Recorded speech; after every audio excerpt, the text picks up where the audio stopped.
Hey guys, tonight we dive into the sweltering, sun-bleached, myth-busting heart of ancient Africa, a place where history hums in the dust, and you, my friend, are already sweating through your imagination.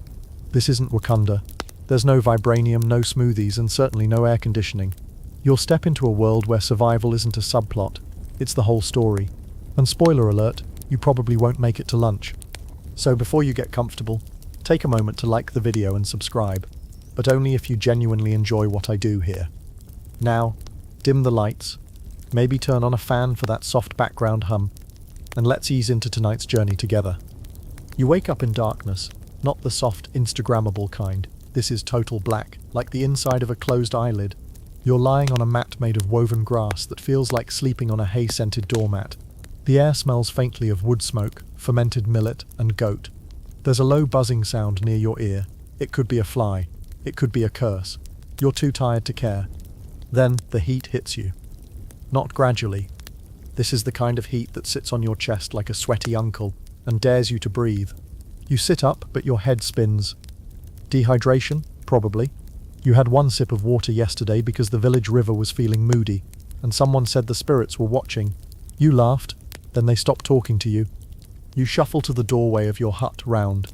Mud-packed walls with a thatched roof that leaks both water and gossip. Outside, dawn is barely cracking, but the village is already alive. Roosters screech. Women are pounding grain like it owes them money. Children sprint barefoot through dust clouds.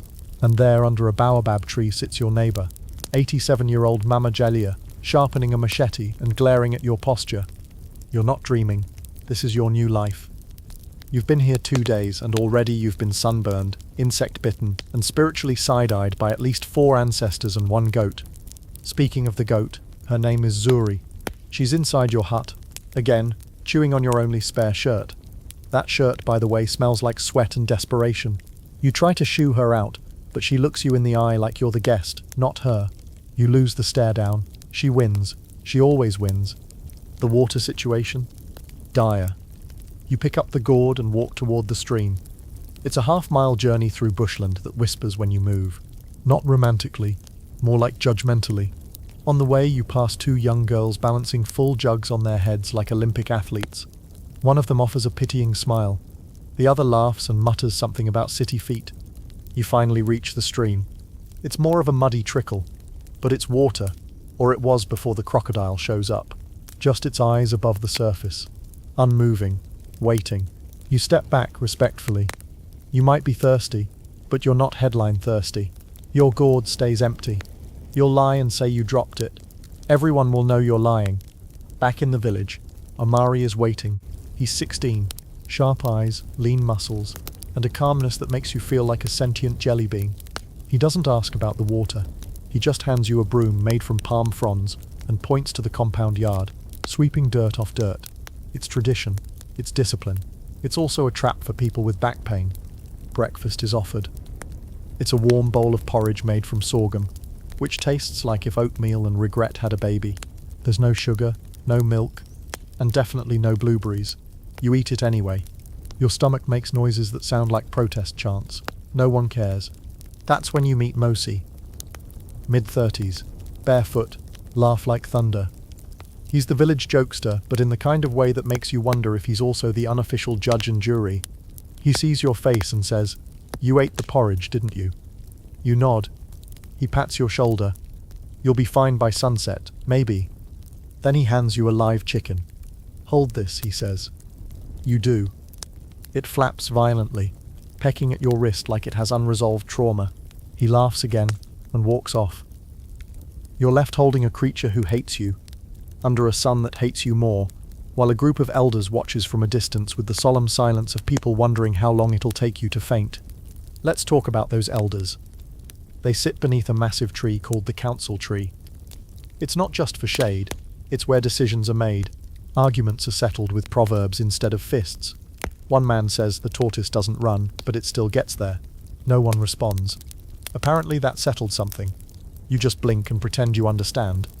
There's a ceremony this afternoon, for rain, or harvest, or a new baby. You're not sure. You've been told to attend, which is a nice way of saying don't screw this up. You try to dress appropriately. Beaded necklace, loose cloth, barefoot, but somehow you still look like a malfunctioning museum exhibit.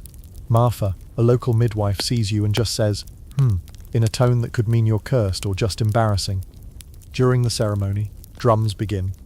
Rhythmic, hypnotic, loud enough to shake memories loose. And then the dancing starts. Controlled chaos, hips like poetry, arms like fire. You try to clap along. Bad move. You're offbeat, deeply offbeat. A toddler corrects you, a literal toddler. You stop clapping, you bow your head. Even the drums seem to mock you now. Afterwards, as dusk falls and shadows stretch long like yawns across the compound, someone hands you a bowl of something thick and green. You ask what it is.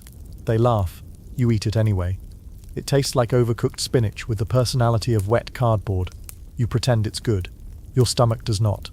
You crawl into your hut, exhausted. Zuri is there, again. This time she's chewing on your mat. You consider asking her to leave. Then you remember you're the visitor here, not her. The fire in the pit has died down. The stars are creeping across the sky. Millions of them, brilliant and silent. No light pollution, no sound but crickets. A distant drumbeat, and the occasional snort from Zori. You lie back and stare upward. Skin itchy, muscles aching, pride shredded like your only shirt. And yet, there's something sacred in the silence. Something that whispers, you survived your first morning. Barely. You don't get to wake up slowly this time. You're jolted into consciousness by something crashing outside your hut. Not thunder, not war drums. It's the unmistakable sound of a goat knocking over your water gourd, which means one thing, your entire hydration plan for the day just evaporated. Literally. Zuri again. The goat has developed a personal vendetta against you, or maybe she's just doing her job in the cosmic hierarchy, reminding you who's really in charge around here. It's not you. Outside, the sun is already flexing, not shining. Flexing, like a bodybuilder in the sky, daring you to go outside without collapsing into a puddle of regret. You step out, squinting into the pale haze of morning heat, and nearly trip over a woven basket someone left by your door. It's filled with cassava roots and a note written in symbols you can't read. Either it's a breakfast offering or a warning. Omari passes by, laughing under his breath. They want you to help dig. That's all he says before vanishing down the path, balancing a hoe on his shoulder like it's made of feathers. You look down at the cassava, then at your hands, blistered, soft and still smelling faintly of last night's questionable stew. You sigh, digging it is. You reach the edge of the fields.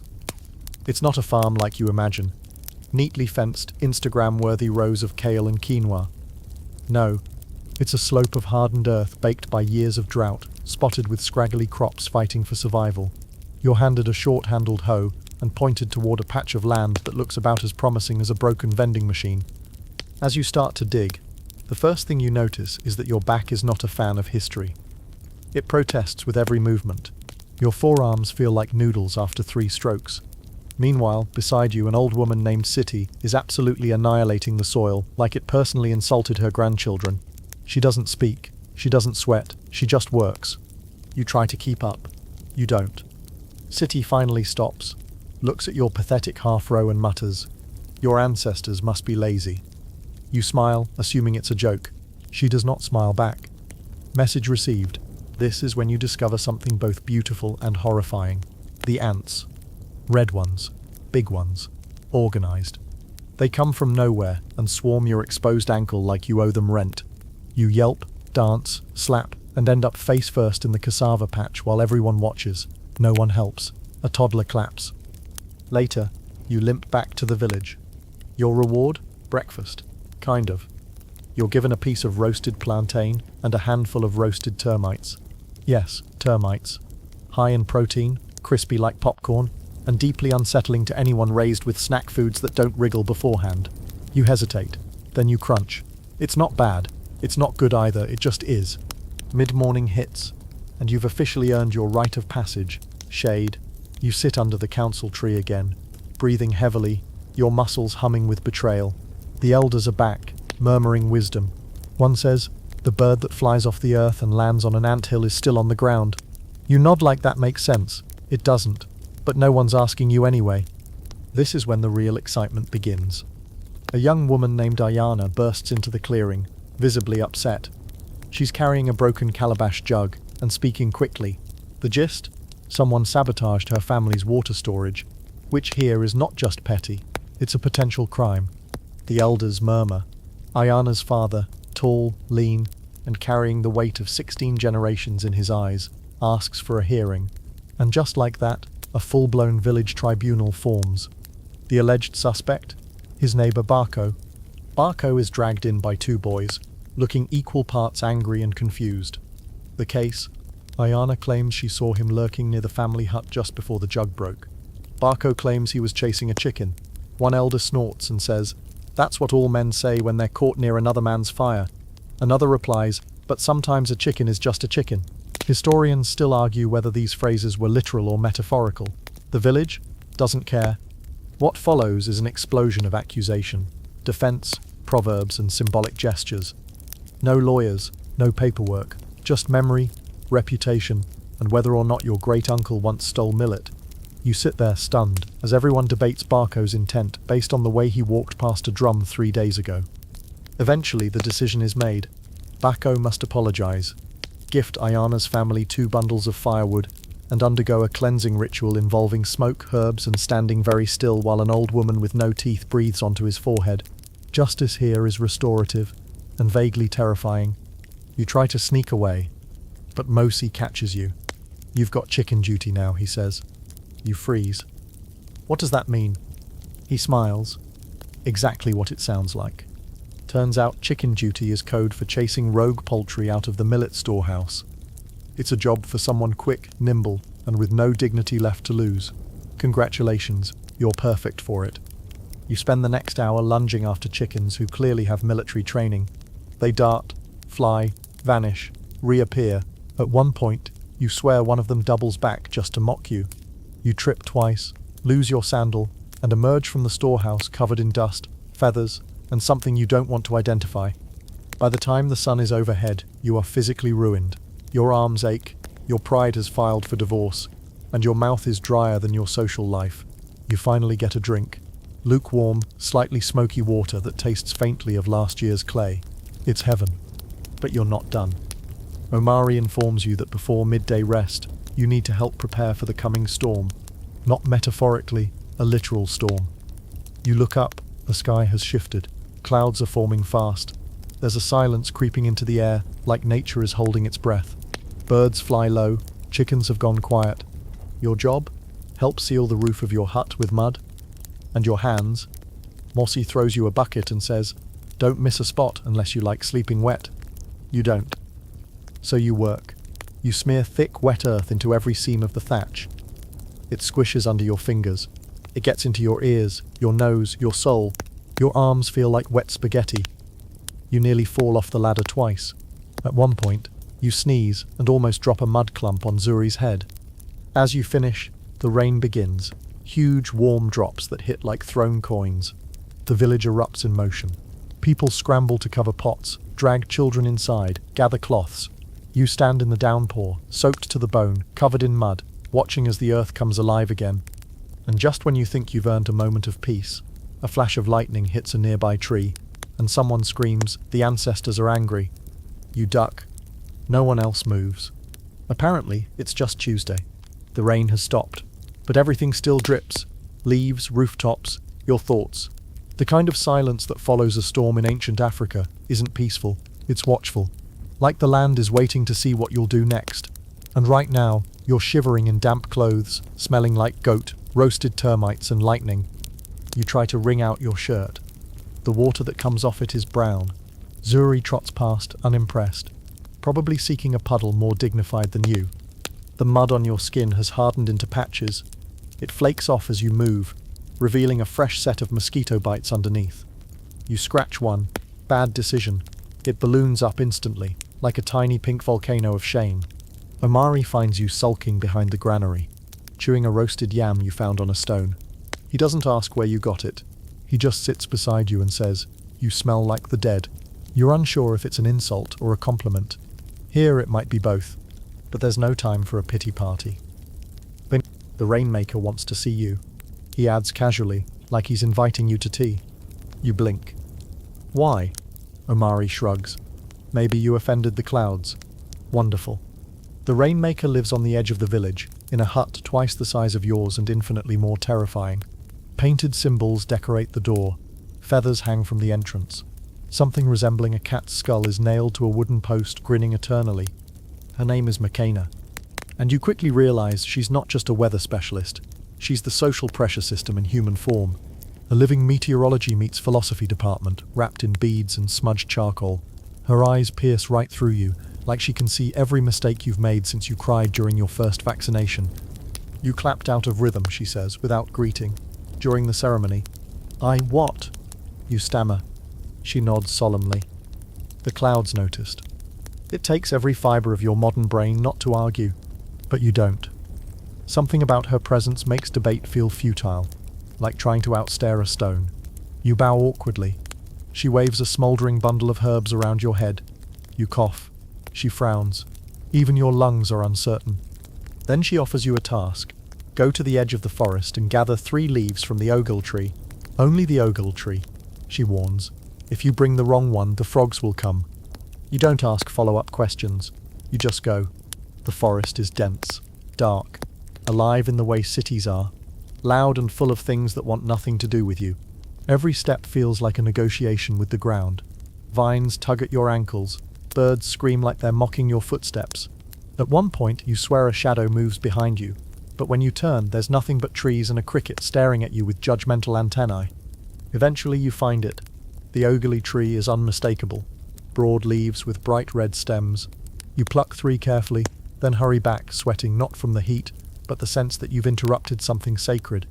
McKenna takes the leaves, sniffs them, then nods. You may yet be useful. This is the nicest thing anyone's said to you all week. She sends you off with a clay talisman tied to a cord. Wear it, she says. It might confuse the spirits. You nod, tying it around your neck like it's an insurance policy you don't understand. Back in the village, things have shifted. The air smells like smoke and celebration. Someone's been brewing millet beer. You hear drums. Again slower this time, almost teasing. Kids chase each other with painted faces, and elders lounge like royalty, watching with knowing smirks. It's a festival. You're informed that this one celebrates the yam harvest, which, ironically, you had nothing to do with. But since you're here and not actively on fire, you're expected to participate. Mosey greets you with a carved cup. Drink, he says, offering a slosh of something foamy, sour and warm. It tastes like bread left in a sauna. You smile through it. Good? He asks. You nod. He laughs. You'll feel it tomorrow. Next up, dancing. Again, you already know you're doomed. The beat is hypnotic. Bodies move in fluid waves, feet stomping with precision passed down through bone memory. You try to join in, but your limbs betray you. Your rhythm is less ancestral grace and more washing machine with a limp. Still, they cheer you on, or mock you. It's hard to tell. Then comes the circle of riddles. One by one, people step forward, offering riddles that test logic, memory, and cultural fluency. Someone asks, "What drinks but is never thirsty, eats but has no teeth?" You freeze. You mutter, "My ex," silence. Then laughter. They actually like that one. Even Grandfather Jumo, who hasn't smiled all week, chuckles into his beard. But your joy is short-lived. Because now comes your test. Not a riddle. A challenge. The boys, Omari, Mosi, and a few others, drag out what looks like a wooden barrel with holes in the side. Inside, a swarm of angry bees buzzes like a living engine. Smoke them out. Collect honey, Mosi says. Don't scream. You laugh. No one else does.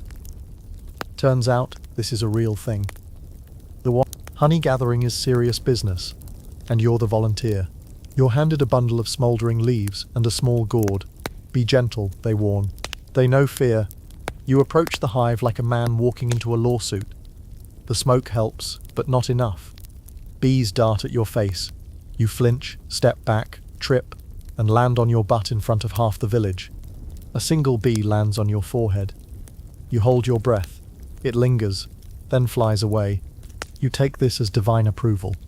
You grab a chunk of honeycomb and run. Later, you sit with Omari, chewing raw honeycomb. It's sticky, too sweet, and full of bits you'd rather not think about. But it's yours. You earned it. He nods. Not bad. You grin. Do I pass? He shrugs. You're still alive. Fair enough. That night, as fires crackle and stars blink down, you lie beside your hut, shirt off, legs sore, hair matted, face smudged with soot and success. The village still buzzes with laughter and story. The drums soften. A lullaby floats through the air from a mother's voice nearby. You close your eyes, wondering what tomorrow will ask of you, and whether the frogs are coming.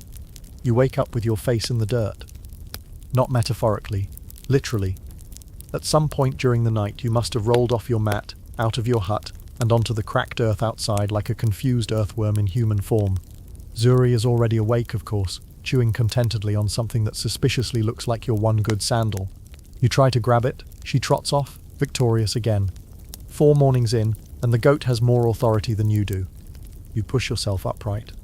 Every muscle protests. Your neck feels like it's been twisted by a mildly disappointed spirit. Your knees ache, and your hands, covered in dried honey, mosquito bites and dignity wounds. You squint up at the sky. Still no clouds. The rain from yesterday was a one-night miracle. Back to full-blast sunshine today, and not the cheerful golden kind, more like microwave with a grudge. You stumble toward the central hearth, drawn by the smell of something vaguely edible. Omari greets you with a nod and a carved wooden bowl. Inside, mush. Possibly cornmeal. Possibly mashed termites again. Possibly both. You eat without asking. Asking invites jokes, or worse, tasks. As you're chewing, an elder named Baba Kamau approaches. He's the kind of old where his wrinkles have wrinkles, and every one of them looks like it contains a proverb. He says, "The river that forgets to bend crashes into rocks." You nod solemnly, trying not to look like someone who woke up face down in goat droppings. Today, he continues, you'll learn about respect. Wonderful. You're led to the center of the village, where a circle of people has gathered. Men, women, even children. In the middle sits Grandmother Nia. You've seen her before. She's always on the edge of things, watching with a gaze that could flatten a mountain. Her skin is a map of time, and she's dressed in cloth that looks hand-woven from authority. You are told to sit across from her. She says nothing for a long time, just watches. You try a smile. She doesn't blink. Finally, she speaks. "You forgot to greet me yesterday." You freeze. Everyone's watching. I didn't know I was supposed to." She holds up a hand. "In this village," she says, "we do not wait for knowledge. We seek it. That stings more than the bee from yesterday." She leans forward. "Do you know the name of the tree you passed this morning?" You think, "The big one with the bent branches?" She stares. "That's a no," you mumble. "Ikoko," she says. "It gave us shade before your grandfather's grandfather was born." You nod. "Sorry." She nods back. "Once, better. That's it. No lecture, no punishment. Just a surgical incision straight into your soul." Later, Amari explains that respect here isn't just manners, it's survival. Forget to greet someone, you've insulted their ancestors. Step over a child instead of walking around, you've cursed their growth. Put your feet toward the fire, you've dishonored the spirit of warmth. And no, Google can't help you now. So today, you walk differently. You bow slightly at every elder. You move around chickens like royalty. You even mutter greetings to the trees, just in case. Zuri still ignores you. But you greet her too, out of spite. The afternoon brings a surprise, a naming ceremony. A baby was born 3 days ago, and today the village gathers to name her. It's not a quick ordeal, it's a whole production. Drums, chants, gifts, and enough symbolism to give a literature major heart palpitations. The child is passed from elder to elder, each whispering hopes into her ear. Health, strength, wisdom, fertility, resilience. When she reaches Grandmother Nia, the whole crowd goes silent. She lifts the baby, gazes skyward, and announces, "Her name shall be Abeni. We asked for her, and she came." There's cheering, clapping, dancing. You almost cry. You don't know why. Then the gifts start. Not gold or toys, calabashes, cloth, firewood, a chicken named Hope. That last one ends up tied next to your hut. You're told to watch it for the day. So now, in addition to the goat, you have custody of a metaphor. Amari finds you feeding the chicken, half a yam. "She'll lay eggs soon," he says. He says, "Hope, you ask?" "No," he says. "The chicken." You sit under a cocoa. watching the sun filter through the leaves. You actually remember the name now, Small Victory. You sip from your gourd, still warm, still smoky, but somehow less awful today. Maybe your standards are just dying slowly. Then you hear it, shouting. At the edge of the village, a man stumbles in, panting, clothes torn. He speaks rapidly, and the crowd that forms goes tense. Omari grabs your arm. "Slave raiders," he whispers. Time stops. You weren't ready for this. You thought the worst you'd face was goats, ant bites, and being bad at drumming. But this is something else. Something real. The man, his name is Duma, is from a neighboring village. Raiders came in the night. Took men, burned granaries, vanished like smoke. No one expected them during the dry season. But history isn't a calendar. It's a storm that hits when you least believe in weather. The village erupts in motion. Drums sound fast, urgent. Men gather weapons, spears, bows, clubs carved from ironwood. Women usher children into huts, throw sand on cooking fires, whisper prayers into amulets. You stand frozen. Mosey presses a wooden club into your hands. You might need this. You look at it like it's made of live wires. "I'm not, you're here," he says, "so you are." That's logic you can't argue with. The rest of the afternoon is chaos disguised as ritual. Fortifications are checked, paths are scouted, McKenna burns herbs and chants to ward off betrayal. You're assigned watch duty, north edge, near the termite mound shaped like a lion. It's hot, tense, and your bladder has decided now is the time for performance anxiety. Nothing happens, but the fear clings to you like the dust on your legs. When night falls, the drums slow. A call goes out, no raid, not tonight. Relief washes over the village like soft rain, but it's a cold comfort. Everyone knows it's just a delay. The world beyond the village doesn't stop being dangerous because you're tired. Later, Omari tells you the history of these raids. Not every kingdom in Africa was noble and united. Some grew powerful by selling others. Some resisted. Some betrayed. Historians still argue which regions were victims and which were complicit. The truth? Complicated, bloody, uncomfortable, but necessary to remember. Before bed, you sit with Makona. She smokes from a curved pipe and says nothing for a while. "You felt it today, didn't you?" she finally says. "What?" "The weight of being part of something you can't control." You nod. "That's the first step," she murmurs. "First step to what?" "Knowing where you stand." She gets up, leaves. You sit alone, under stars that feel older than forgiveness. You pet Hope the chicken. She coos, unaware of the burden her name carries tonight. You lie down on your mat, back inside your hut. Zuri is curled beside you. She doesn't chew your shirt this time. Maybe even she knows something sacred passed through today. You stare at the roof. Sleep crawls in slowly, wrapping around your sore muscles like a heavy, familiar blanket. You made it through another day, just barely. You wake up to the unmistakable sound of hyenas. Not in a zoo, not behind glass, not filtered through a nature documentary with soft British narration. No, this is raw, echoing, bone-shivering laughter bouncing off the acacia trees just beyond the village. You sit bolt upright on your mat. Zuri is gone. So is Hope the chicken. You hope she's okay. You hope they both are. You hope the hyenas haven't rebranded your hut as an appetizer. Omari peeks into your doorway. He's grinning. "You heard them?" "Yes," you croak, your throat dry with fear. He nods. "They're saying good morning." You blink. "What?" "They laugh when they're near something worth stealing," he adds. "Like goats or fear." Fantastic. The sun's not even up, and your blood pressure is already making history. And you stumble outside. The village is stirring with the kind of purposeful quiet that only happens when danger lingers nearby. Kids are kept indoors. The fire is lit lower than usual. Even the chickens, those that survive the night, walk cautiously. Grandmother Nia appears, holding a smoking bundle of herbs. She waves it around the compound, muttering under her breath. When she reaches you, she stops. "You smell of fear," she says. You try to laugh. It comes out like a dying insect. She shakes her head. "They come when we forget ourselves." No one explains further. You get the sense that asking would only expose your ignorance again. And today, your ignorance is already wearing a welcome sign. Mid-morning arrives. You're assigned a new duty, guarding the granary. You assume this means standing by it. You're wrong. It means crawling inside. See, the granary isn't just a hut with food. It's a sacred storehouse, a belly of the earth, where the future sleeps in sacks of grain. But recently, someone noticed something had been nibbling through the outer wall. Enter you.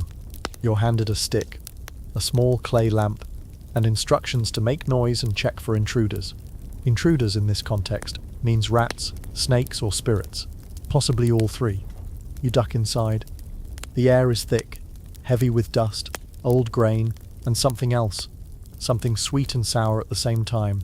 You hear a scuttling sound, then silence, then more scuttling.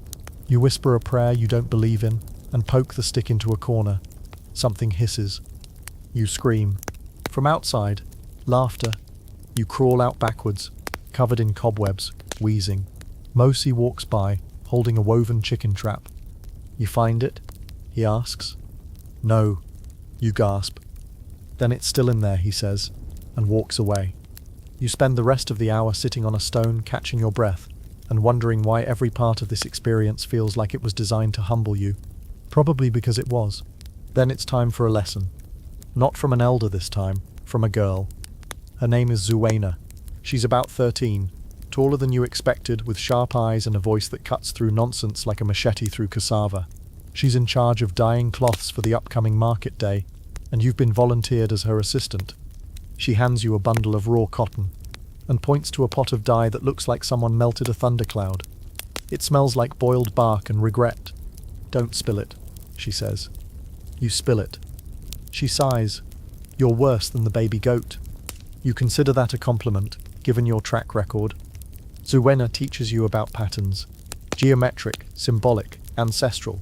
This, she says, pointing to a spiral, means journey. She draws a zigzag. This means water. You point to a messy blot you made. What does this mean? She looks at it. That means confusion, she says. Fair enough. As you stir the dye, she tells you about her dreams of walking to the city, of learning to read every language that passes through the market, of becoming a trader who speaks with people from across the seas. You want to leave, you ask? I want to return with stories, she says. There's a difference. What? Later, you help hang the dyed cloths on lines stretched between trees. The colors are vivid, reds, blues, ochres. They flutter in the breeze like flags from a world more honest than yours. You admire them. Then a gust of wind sends your entire row flying into a puddle. Zuena just shakes her head. Confusion, she mutters again. At midday the village pauses. Always. No matter the danger, the chores, or the heat, everyone finds shade. Grandmother Nia reclines under a tree. The blacksmith Kwabena smokes a pipe. Even Zori lies still, twitching in a dream that probably involves stealing your next meal. You lie under Ekoko, the great tree, letting the shade wash over you like cool cloth. The silence is rich, alive, no phones, no emails, just the slow exhale of the world.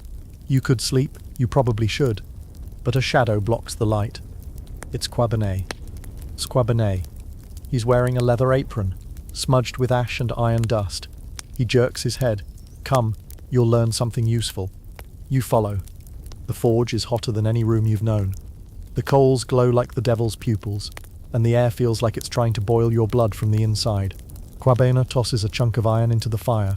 Sparks fly. You flinch. First rule, he says, don't flinch. Easier said than done. He shows you how to fan the fire, how to use the bellows, how to hammer the softened metal without shattering it. You try, you miss, you hit your thumb, you howl. He hands you a rag. Second rule, he says, pain is part of the process. You wonder if that's true about everything here. Eventually, you shape a tiny knife. It's crooked, ugly, barely a weapon, but it's yours. Kwabena inspects it, then grunts. Give it to someone, he says. Knives are not for keeping, they're for trusting. So you do. You give it to Zuena, who smiles and says, it's confused looking. I like it. The sun begins to sink. The drums return, soft at first, like heartbeats. Kids come out of hiding. The chickens strut again. Even the hyenas have stopped laughing. You sit by the fire, chewing on roasted maize, listening to Omari and Mosi tell tales of warriors, spirits and days when the sky itself cracked open and poured light into the trees. Zuri curls up beside you. Hope the chicken roosts near your feet. You made it through a day with hyenas, a forge, and Zuena's sarcasm. You almost feel like you belong. Almost. The next morning starts with a funeral. You didn't know the man. His name was Django. He was old, very old, and apparently died peacefully in his sleep, which here is considered a blessing and a warning. A blessing because the spirits chose not to take him violently. A warning because it means they're still active and watching. You follow the crowd silently to the edge of the village, where the burial is to take place. The grave has been dug already deep, wide and lined with woven mats. You notice no one cries, at least not loudly. Mourning here isn't about falling apart, it's about showing respect by remembering your posture. Grandmother Nia leads the procession, her staff thumping with a rhythm that almost feels like a heartbeat. Behind her walk the elders, the family, and then everyone else. You walk near the back, still unsure where you fit in this hierarchy of grief and ritual.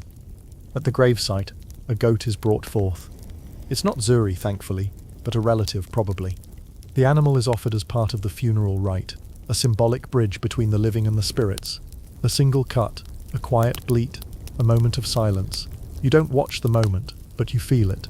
The seriousness, the weight. Mosi leans over and whispers, "Django always said he wanted to come back as a cat." You glance at him. "Is that possible?" He shrugs. "If he behaves." Later the body is lowered with care, wrapped in cloth. Surrounded by items, a gourd, a wooden carving, a bracelet, not symbols, tools. Because Django will need them. Where he's going, the ancestors expect visitors to arrive prepared. Someone begins to sing. A soft melody. Others join in. You don't know the words, but the sound grips your chest like a memory you haven't lived yet. It's not sad, it's timeless. When it ends, there's no applause, just stillness. And then life resumes. You're pulled back into it quickly, tasked with helping repair one of the smaller huts near the chicken coop.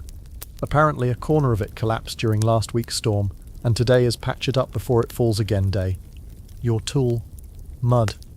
Not bricks, not cement. Mud. Glorious, squishy, fly-attracting mud. You watch as Omari mixes it by stomping barefoot in a shallow pit with water, cow dung and straw. You're handed a bucket and told to do the same. You hesitate at the cow dung. Omari just grins. It keeps the walls strong. You're not sure if he means structurally or spiritually. Soon, you're slapping the mixture into the cracks of the wall, smoothing it with your bare hands. It's messy, primal work, and oddly satisfying.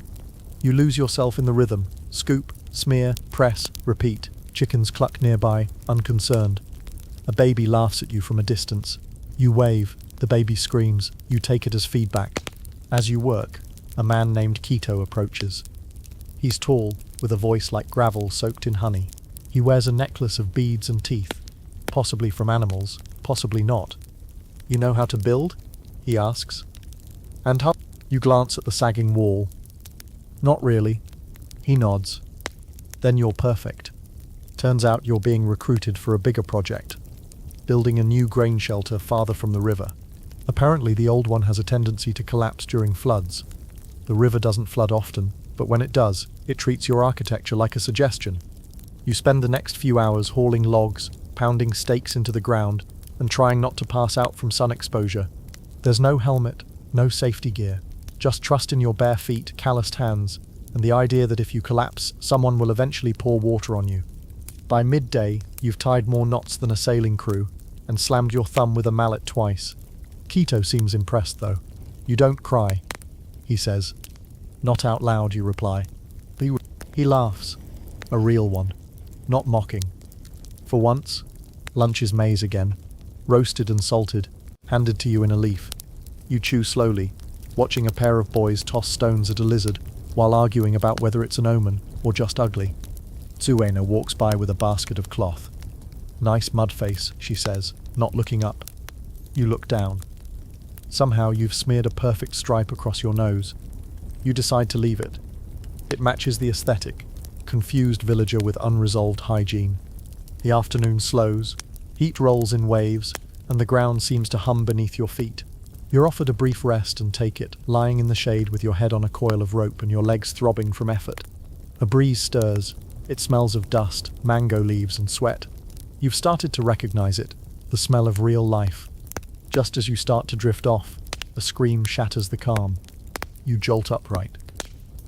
A woman is running toward the center of the village, clutching her arm. Blood, bright, fresh, shocking drips from her wrist. People rush to her. You do too, forgetting for a moment that you're not trained for anything except mild panic. She's been bitten by a snake. Not a big one. But here, size doesn't matter. Venom does. Makina appears almost instantly, emerging from the shadows like she's been waiting for this.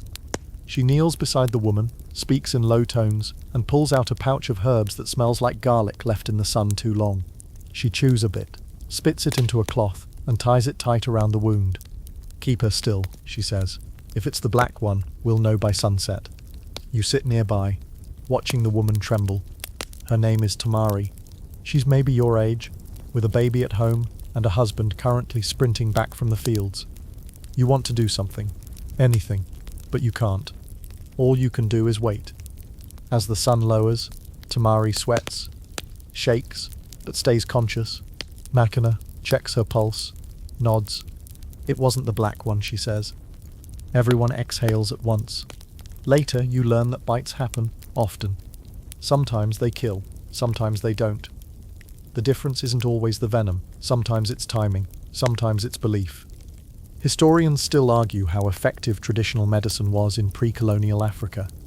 But in this moment, surrounded by people who've seen this dance before, you stop caring about scholarly consensus.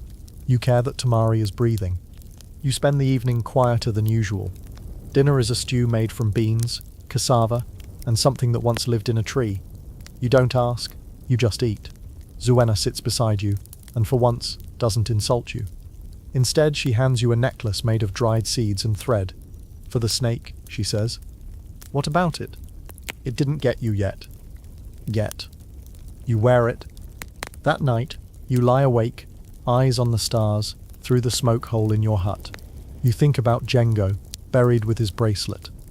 You think about Tamari, asleep in her hut, her baby tucked beside her. You think about the snake, still out there, maybe watching, maybe gone. And for the first time, you don't feel entirely like an outsider. Not a local. Not yet. But not just visiting either. You're becoming someone who understands. Not everything. Not everything. Just enough. You wake up miraculously unbitten. No hyenas, no snakes, no surprise ancestral visitations in your dreams. Just the sharp crackle of morning fire, and Zuri chewing on a leaf like she owns the sunrise. You stretch your arms and immediately regret it. Your shoulders ache like you arm wrestled a thunder god in your sleep. You step outside, and the heat hits you. Soft at first, like a warm towel, then gradually like that same towel has been dipped in lava. The village is already moving. A woman tosses a basket of cassava roots onto her head, like it's made of feathers. A kid scrapes mud off his heel with a stick. And someone's definitely arguing about goats. Today, you're told, is a light work day. Which is a lie, because today you're helping with food preparation. And food doesn't prepare itself unless you're back home with a microwave and trust issues. Here, it's all manual, all day, and every step involves either fire, pounding, or an ingredient that fights back. You're handed a pestle that weighs more than Zuri, and pointed toward a giant wooden mortar full of dried maize. Beside you, a woman named Decca pounds rhythmically, left hand, right hand, lift, slam, like she's playing the drums of judgment. You try to copy her, and instantly smack yourself in the knee. Decca doesn't laugh. That somehow makes it worse. She leans over and says, "Pound like you mean it, or the ancestors will taste your weakness." Right? You straighten your back, grip the pestle like it owes you money, and slam it down. The maize pops, your arms scream, your pride exhales. But it lands, and Decca nods.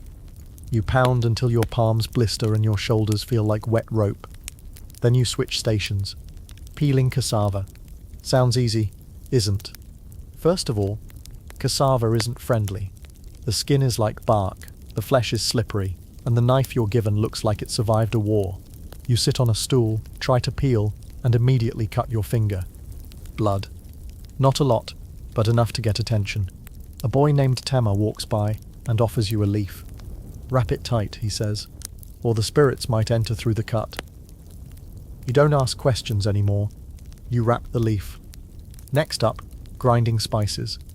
You're handed a stone and pointed to a slab. There's ginger, garlic, dried chili, and a mysterious yellow powder that makes your eyes water before you even touch it. You grind, and grind, and grind. Your forearms protest, your nose runs, and your tongue burns just from the scent. You sneeze, twice. Someone chuckles, you're not sure who. It might have been the fire. Lunch is simple, but hard-earned. Boiled yams, a dollop of spicy sauce, and a scoop of something that might be ground nuts. It tastes like heat and effort, and maybe a little like sweat. You eat in silence, surrounded by other villagers chewing with the slow satisfaction of people who've been doing this since long before snack culture existed. There's no rush, no scrolling, just chewing and watching the world be itself. Afterward, you're asked to help collect firewood, which seems like a break. It's not. The path into the bush is narrow and winding, and the sun doesn't follow normal rules here. It's either blinding hot or ominously shaded. You walk with Tima and two other boys, each carrying woven baskets and machetes. You have a stick, a walking stick, for morale. Along the way, they tell you which trees to cut and which ones are protected. Apparently, some trees are sacred, like the Mutundu tree, which is believed to house wandering spirits. You pass one and instinctively speed up. The others laugh. It likes the fearful ones, Tema says. You pretend not to hear. They teach you to identify dry branches, how to check for termites, and which wood crackles too loudly at night, because yes, even the sound of burning wood has meaning here. You gather enough for one basket. The others gather twice as much. No one says anything, but you feel it. As you return to the village, you hear the drums. Not the celebratory ones, the serious ones. Omari meets you halfway and gestures toward the clearing. A dispute, he says. You follow. In the center, two men stand facing each other, arms crossed, brows tight. Between them sits an elder with a staff and a necklace of bones. Around them, villagers form a wide circle, murmuring, shifting, watching. The issue?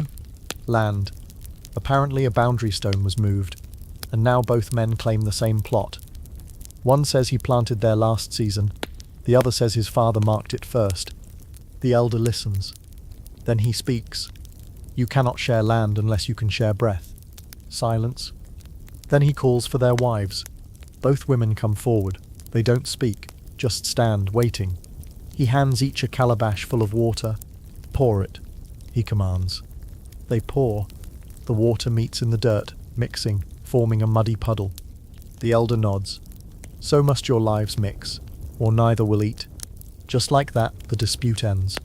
There's no paperwork, no shouting, just a metaphor and some water. You're stunned. Historians still argue how land rights were handled in pre-colonial Africa. Some say they were collective, others claim early private ownership. But here, you've just seen a third category, poetic practicality. After the crowd disperses, you ask Omari, does that really work? He shrugs. If it doesn't, the land will decide. You let that hang. The day winds down with music. Real music. Not the kind played at ceremonies, but the kind that happens when people are tired and full, and still a little sunburned. A boy with a thumb piano plucks out notes that sound like laughter underwater. A woman hums. Someone claps in time. Then someone else adds a low harmony. Before long there's a song. You don't know the words, but you hum along. Off-key, Zuena throws a mango at you. You dodge. Barely. Grandmother Nia walks past and says, still no rhythm. You grin. But I'm trying. She stops, looks at you. Then, for the first time ever, nods. That's something. You sleep that night under a cocoa, too tired to reach your mat. The stars blink above you. The fire crackles softly. Hope the chicken pecks near your feet. You don't feel like a guest anymore. You feel like part of the noise. Part of the song. You wake up to clapping. Not polite applause. Not motivational clapping. This is rhythmic, relentless, like the sky itself is keeping time. You open your eyes and see a semicircle of villagers around you. Grandmother Nia stands at the front, arms folded. Omari's smirking. Zuena is eating a mango and clearly enjoying the show. You slept outside again. Apparently no one was going to wake you. That's part of the lesson. Grandmother Nia finally speaks. You forgot to greet the day. You sit up, wipe dust from your cheek, and mutter a groggy good morning. She points at the sun. To it. Right.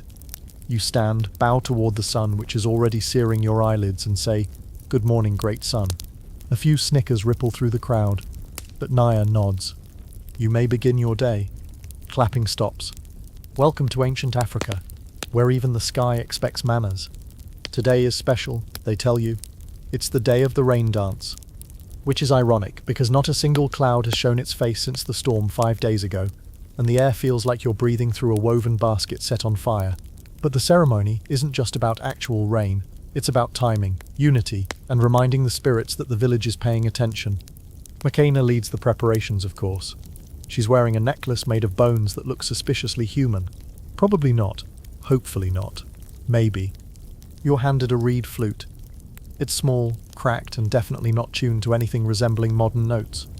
I don't play, you say. McKenna squints at you. You breathe? Yes. Then you play. That's the end of that conversation. The clearing is decorated with dyed cloths, leaves, and a pattern etched into the dirt that looks like a spiral eating its own tail.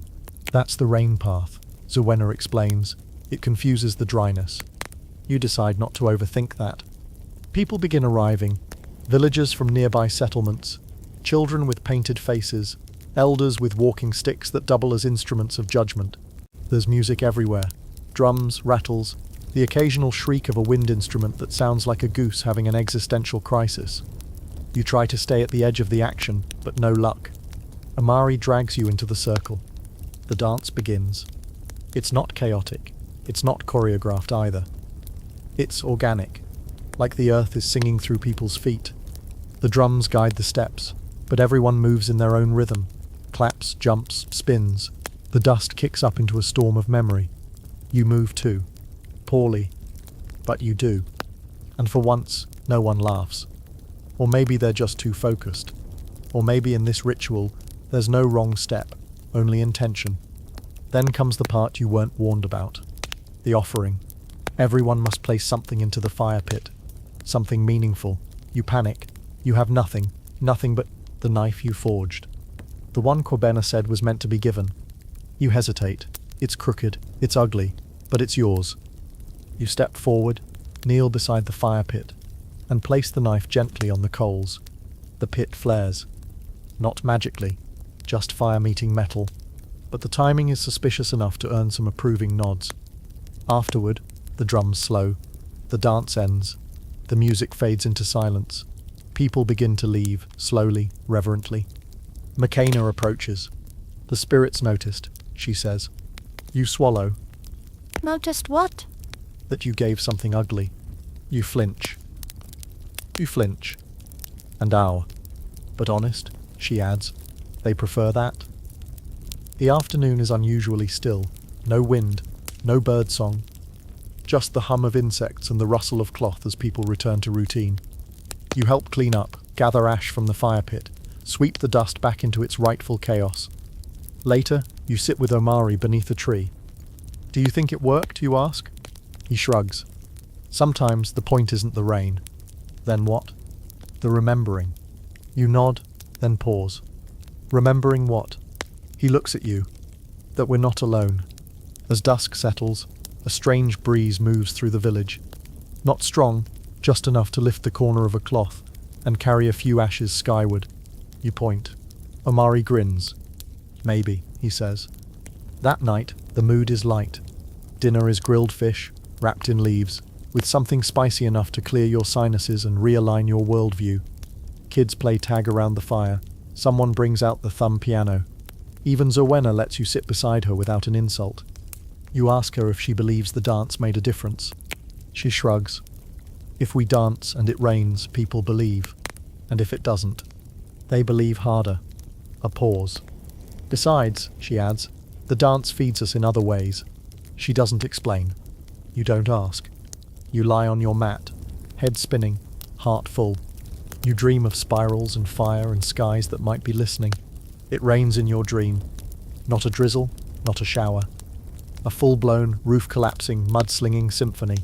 You stand in the center of the village, arms outstretched, laughing like a mad prophet as the water drenches everything, and Zuri floats past in a bucket like she's reconsidering her entire life. Then you wake up to silence. Dry, dusty, uncooperative silence. You sit up slowly, vaguely disappointed. Your dream was more refreshing than anything real. Your mouth tastes like leftover stew and desperation. The inside of your hut is stifling again. You step outside, and the sun hits you like it's personally offended that you're still here. No clouds, no wind, no sign of Makena, no rain. So much for divine choreography. Still, people seem energized. The ceremony from the day before did something. Maybe not to the weather, but to the people. Spirits are lifted, jokes return, even the chickens seem smug again. Today you're told you'll be helping with the hunt. You laugh. Then realize they're serious. Not a big hunt, Omari assures you. Small game. Oh good, that'll be easier to mess up. You're handed a spear. Not metal-tipped, but hardened wood, carved by someone who clearly knew what they were doing. Yours, of course, feels slightly bent, like it senses your energy and has already adjusted its expectations. Zuena smirks when she sees you with it. Try not to stab yourself.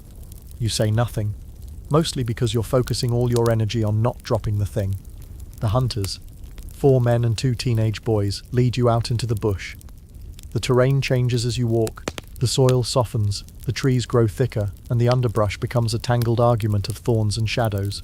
You feel eyes watching, not people, nature. Omari whispers, "You have to listen with your feet." You look down. You look down. They're covered in dust, scratches, and the beginnings of blisters. "Listen for what?" you whisper. "For what's not there," he says. You decide that's either very wise or deliberately vague. The first catch comes quickly. A boy named Carney hurls a stone at a bush, and a rabbit darts out. Before you even register movement, one of the older men throws a net and catches it mid-air. No ceremony, no celebration, just efficiency. You try to look impressed and fail. A little later, a guinea fowl makes the mistake of pecking too close to a trap. Another swift motion, net, stick, done.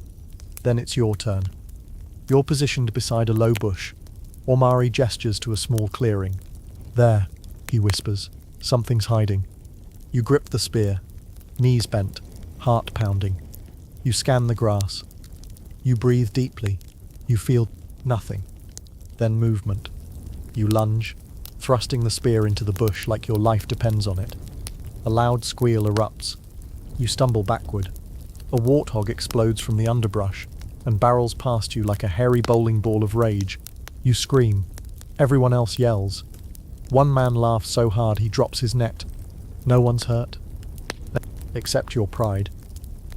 Amari slaps your back. You nearly skewered the ground. Carney chimes in. The warthog was faster than your ancestors. You consider quitting the hunt. Then you realize quitting isn't a category here. You just keep going, whether you're good at something or not. That's the lesson. You return to the village with 2 rabbits, a guinea fowl, and a goat that somehow joined the group voluntarily.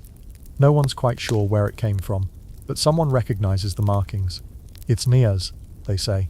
Again, apparently her goats of wanderlust. The meat is shared immediately. Not sold, not stored, shared, cleaned, roasted over open flame, seasoned with salt, herbs, and a bit of ash. You're handed a leg. It's smoky, tender, primal. You eat beside Zuena, who tears her portion like a lioness with a calendar full of grudges. She glances over. You scream like a girl. You wipe your mouth. That warthog had malicious intent. She grins. So do I. Want to arm wrestle? You decline. As the sun peaks overhead, the village rests again. The shade under it Coco is crowded today, filled with sleeping bodies, snoring goats, and one old man humming a tune that sounds like it's been passed down from the first time someone burnt a yam and denied it. You sit beside Grandmother Nia. She's weaving something.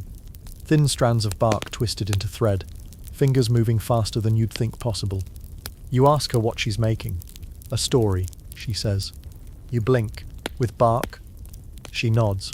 "All stories are bark, rough, twisted, but strong if you pull tight." You let that settle. Later, you're called to assist in something new. A rain charm. Yes, again. Makina wants to try something less noisy, she says. You assume that means no dancing. You are wrong. Instead, it's a craft. A large woven disc embedded with feathers, bones, and pieces of broken pottery. Everyone adds something. A bead, a hair, a seed. You hesitate. You have nothing to offer. Makina holds out her hand. The leaf you used for your cut. You pull it from your pocket. It's dry, curled, nearly forgotten. She ties it to the charm. Now it remembers you. The charm is hung from a tall stick planted in the center of the village. Kids gather around it, whispering wishes. Someone begins to hum. Someone else claps. Before long, it's music again. Gentle, rolling, like a lullaby for the sky. And then, a sound.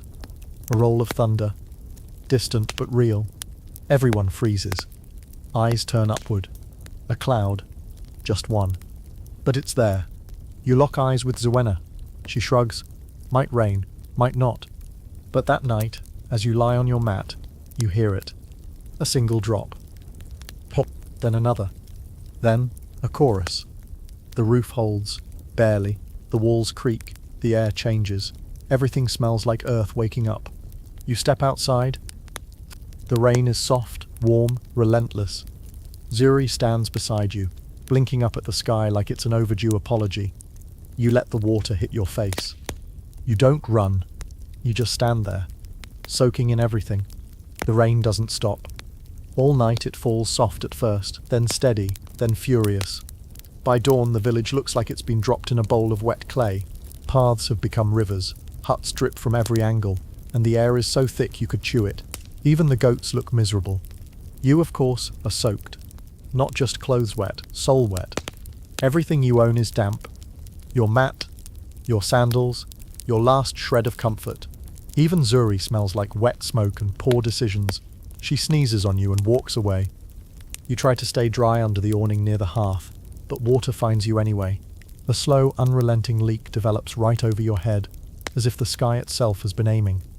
Omari joins you, shaking water from his arms like a dog. Congratulations, he says. Now you know why we dance before the flood. You groan. Does this happen every time? He shrugs. Sometimes. Spirits don't measure rain in teaspoons. People shuffle around barefoot in the mud, carrying buckets, adjusting thatch roofs, redirecting the runoff. No one complains. Not really.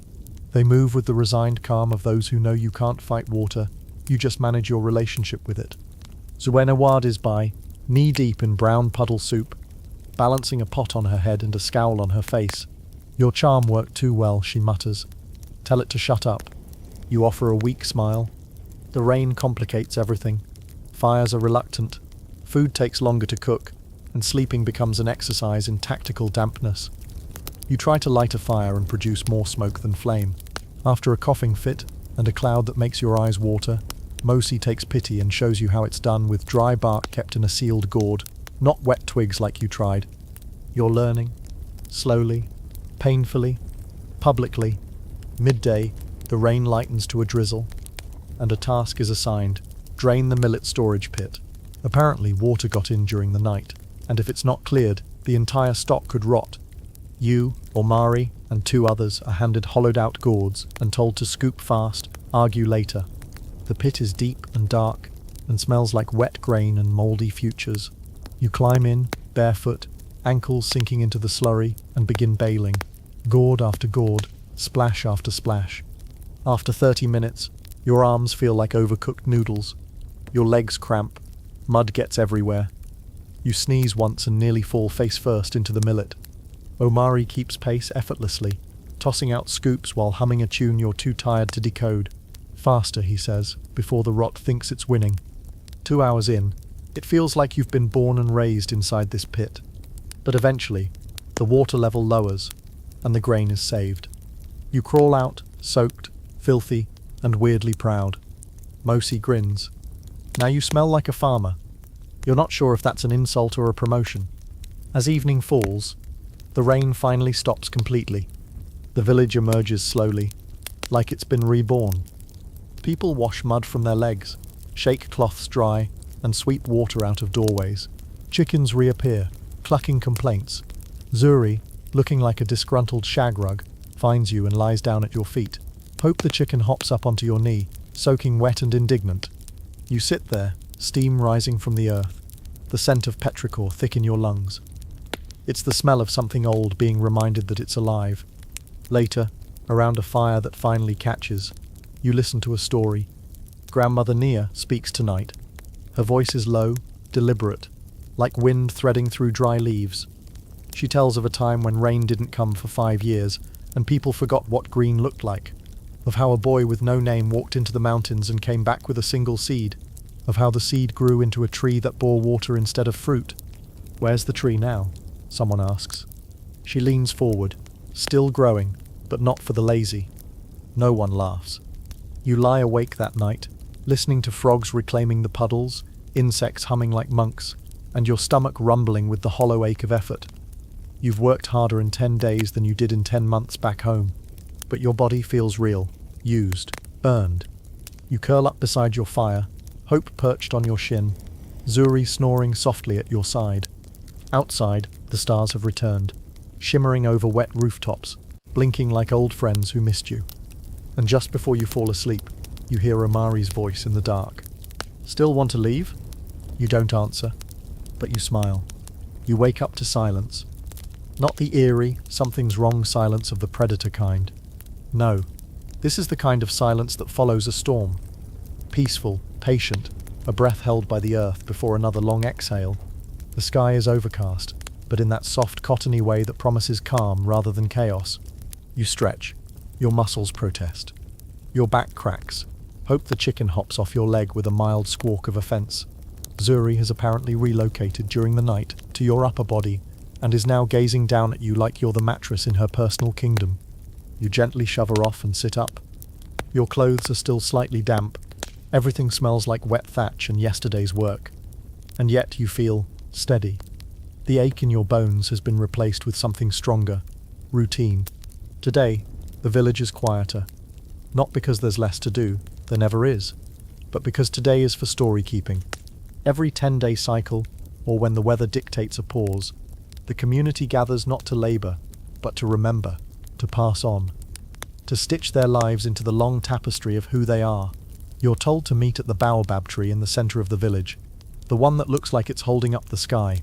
You arrive and find mats spread out in a wide circle.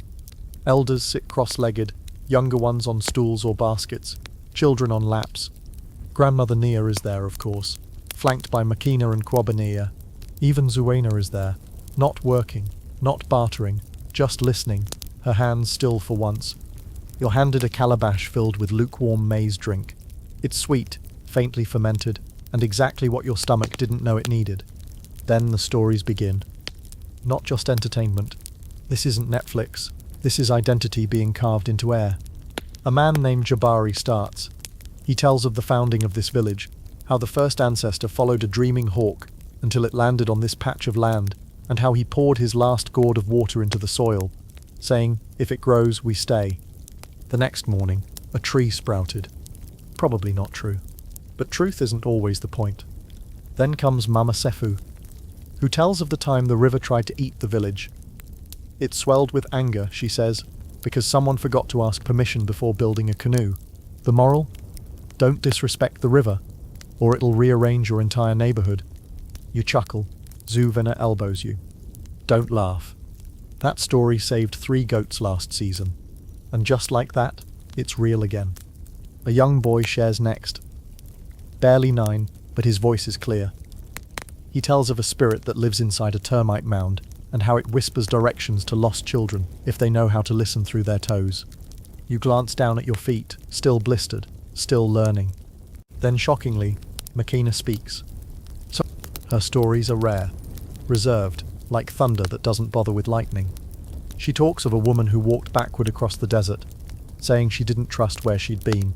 Each step she took erased a footprint. Makina says, until no one knew where she came from. Someone asks what happened to her. Makina smiles. She was never lost. The storytelling pauses for food. Warm groundnut stew and roasted plantains passed around in big shared bowls. You eat with your hands the way everyone does here. No forks, no separation. Just fingers, laughter, and the kind of silence that follows stories like smoke follows fire. Then comes something unexpected. Grandmother Nia looks at you. Your name, your real one, the one you barely use anymore, is called... Tell us, she says. You blink. Me? A nod. You've lived. So speak. You panic. What do you tell? You have no hawks, no termite spirits, no floods, just traffic lights, student loans, email chains, and microwaves that beep too loud. Still, something comes. You tell a story, not a grand one, not polished. Just a small moment, that time you got lost on a hike back home, and for a single terrifying hour, realized no phone, no GPS, no signal could save you. You describe the silence, the fear, the moment when you had to stop, breathe, and listen. Not with your ears, but with your feet. You say it without realizing you're quoting Omari. When you finish, no one claps. They just nod. And somehow, that feels better. Later, as people drift away, Zuena sits beside you. You told the truth, she says. Wasn't much, you reply. No. But it was real. A beat. She adds, that's why we tell stories. Not because they're big, but because they're ours. You lie in the grass, looking up at the clouds. Birds circle lazily. Somewhere nearby, kids chase a tire with a stick. Grandmother Nia hums to herself as she braids a girl's hair.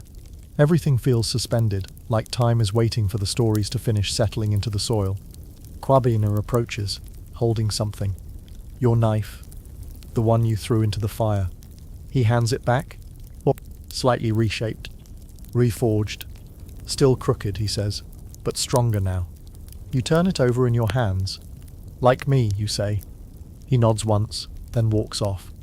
That night, you sit by your hut, sharpening the blade. Not because you need it, but because you understand it now. You wake up to singing. Not a performance, not rehearsed. Just one of those melodies that rises without warning. Part lullaby, part announcement, part spiritual GPS. It weaves through the village like a breeze, touching every ear, inviting everyone to rise with purpose. Zuri headbutts you for emphasis. Hope pecks your ankle. You're officially awake. You step outside into the cool morning mist. A rare gift. The air smells fresh, like leaves exhaling. Somewhere nearby, someone is roasting something that smells suspiciously like cassava and less suspiciously like breakfast. Today is market day. You're told this with the sort of urgency usually reserved for natural disasters or weddings.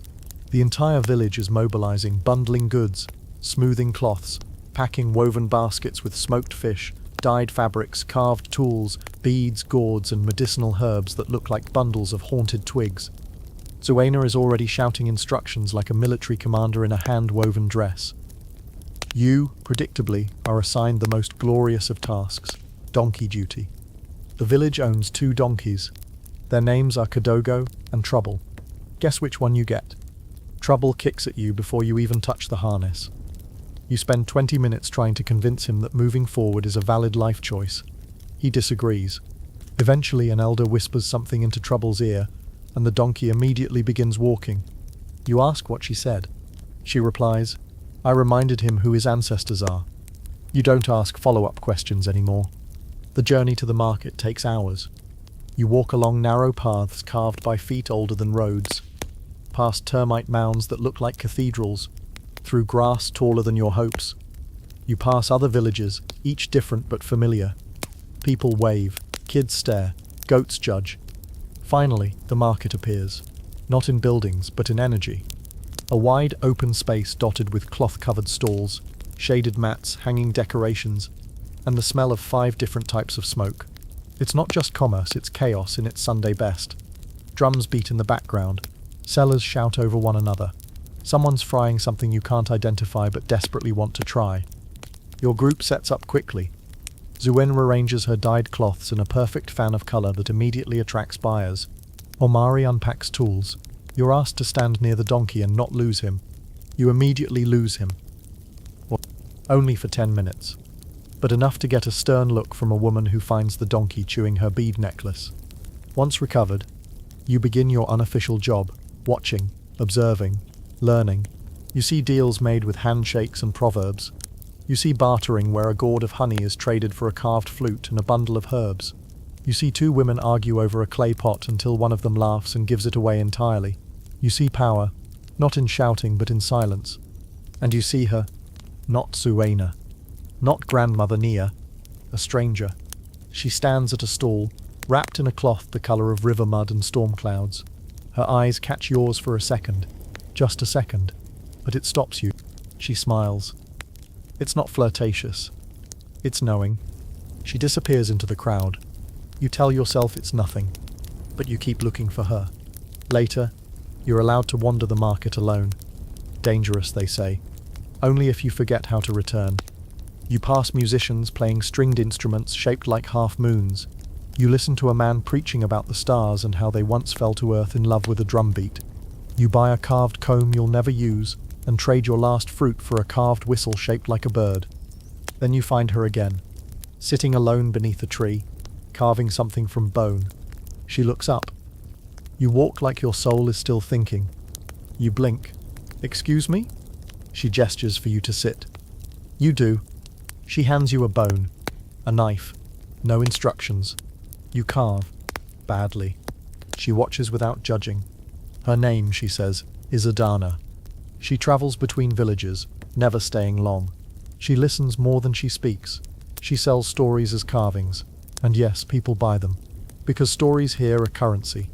What's this one, you ask, holding up your butchered bone? She studies it. A man who tried to shape something before he understood it. You wince. That accurate? Painfully. Before you leave, she hands you a better carved bone. Small, smoothed, etched with lines that form no clear image. This one's unfinished, she says. So you can finish it, when you understand. You tuck it into your pouch. Back at the stall, Suena eyes you. You wandered. You nod. You met someone. You nod again. She says nothing, just smirks. The walk home is quiet. The sun sets in long golden streaks, and the donkey walks as if he's always known the way. You carry less in your arms, but more in your mind. That night, as the village settles into sleep, you lie on your mat, staring at the bone carving. Unfinished. Like you. And maybe that's the point. You wake up with sore legs, a dry mouth, and the vague memory of a stranger named Adana handing you a piece of carved bone and a lesson you didn't fully grasp. The bone sits beside your mat, smooth and silent, still unfinished, still smug. Outside, the village hums back to life. The market trip has energized everyone. There's gossip, of course. Who traded what? Who danced where? Who said something foolish under a mango tree?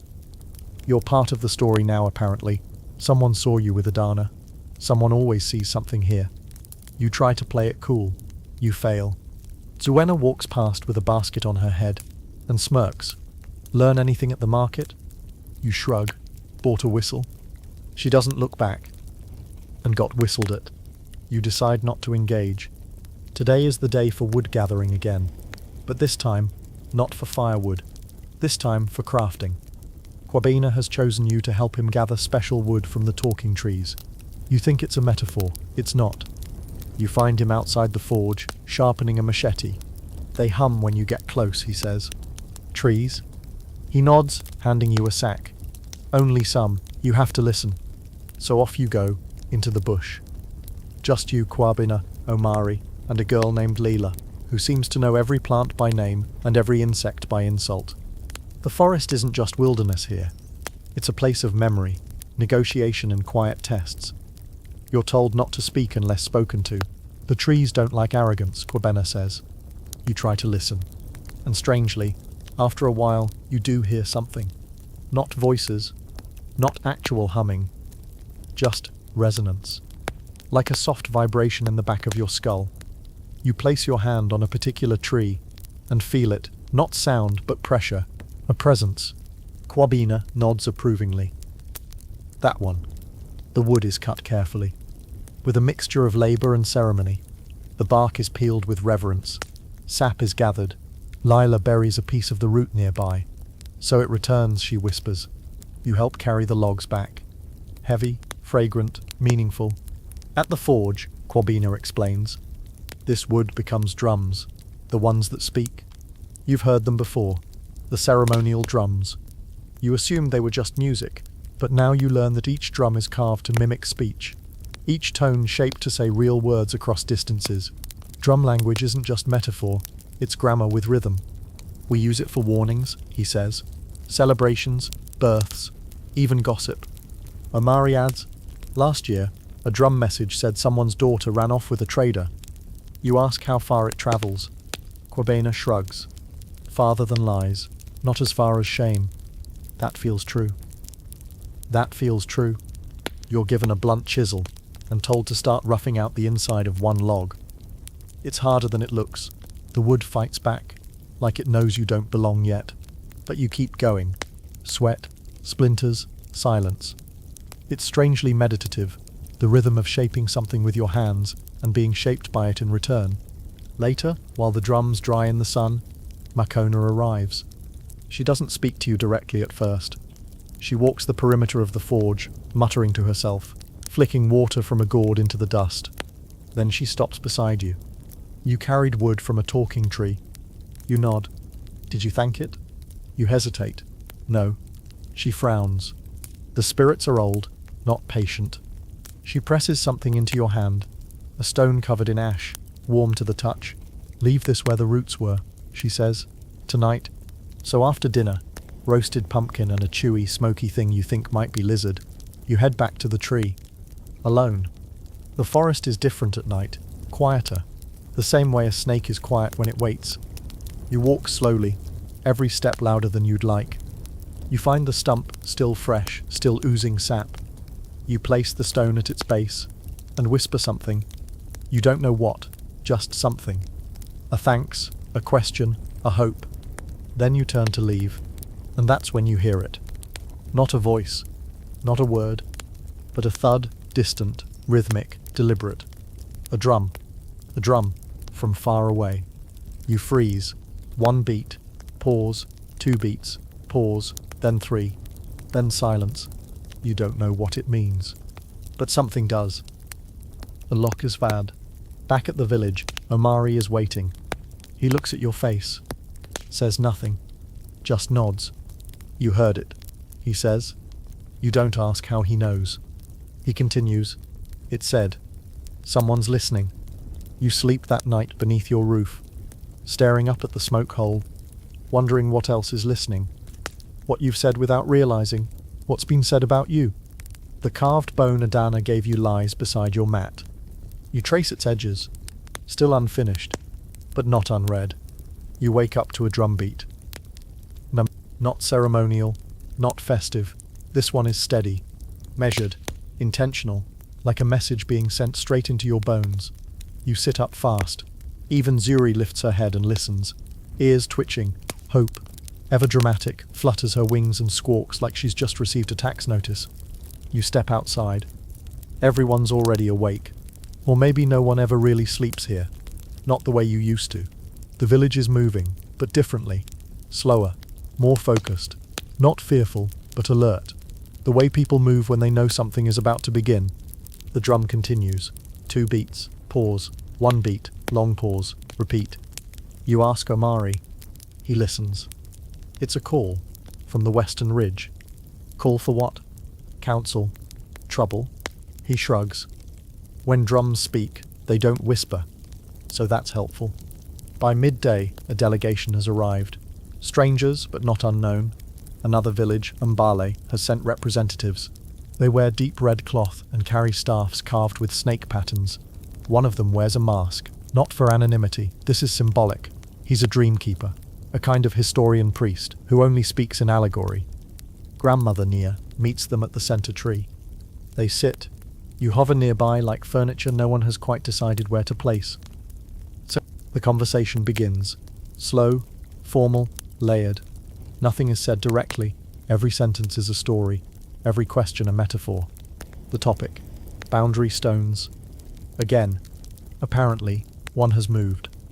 Again. Only this time, it's not goats or gardens. It's a burial site. A sacred one. The kind where people don't just remember the dead. They expect the dead to remember them back. The representative from Mbale claims that someone from your village crossed into the grave zone to plant cassava. Naya doesn't deny it, but she says the spirits would have warned them if they were truly angry. That's when the dreamkeeper speaks. His voice is low and slow, like a river that's forgotten its speed. A man once borrowed a bowl from the sea, he says.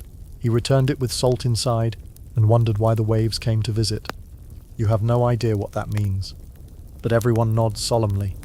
The debate continues for hours, veiled behind riddles and metaphors. You sit in the heat, barely moving, trying to follow the rhythm of language that dances just out of reach. Finally, a decision. A cleansing ritual will be performed at the site tonight. You volunteer to help. No one says no, which in village speak means congratulations, you're involved. So before dusk you gather supplies, firewood, palm oil, dried herbs that smell like feet and memory. Makena hands you a bundle of leaves. Do not drop them, she warns. What do they do? If you drop them, you'll find out. Not comforting. The walk to the site is long, and mostly uphill. The air grows cooler as you climb, and the trees grow taller, thicker, older. By the time you arrive, the sky is turning bruised orange and purple.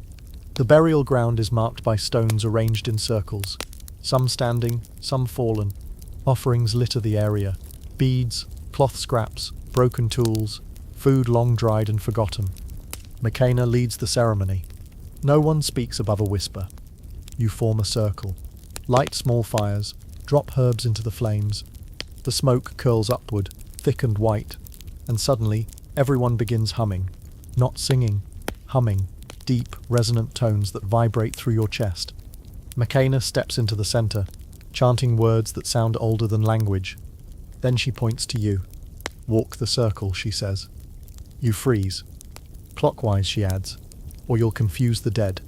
You step forward, 1 foot after the other. Dust beneath your soles, stones at your side, eyes watching from the dark. You don't know what you're doing, but you do it. When you finish, Makena nods. The dreamkeeper tosses something ashes maybe into the fire. The flames flare once, then settle. It's done, he says. On the walk back, no one talks. The sky is full of stars by the time you return. Back at the village, people are quiet but calm.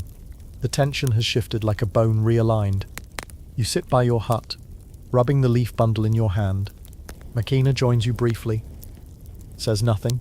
Then, just before she leaves, she mutters, "You walked like someone who's been here before." You don't ask what she means. You just look down at the bone Adana gave you. And I'm still unfinished, still waiting.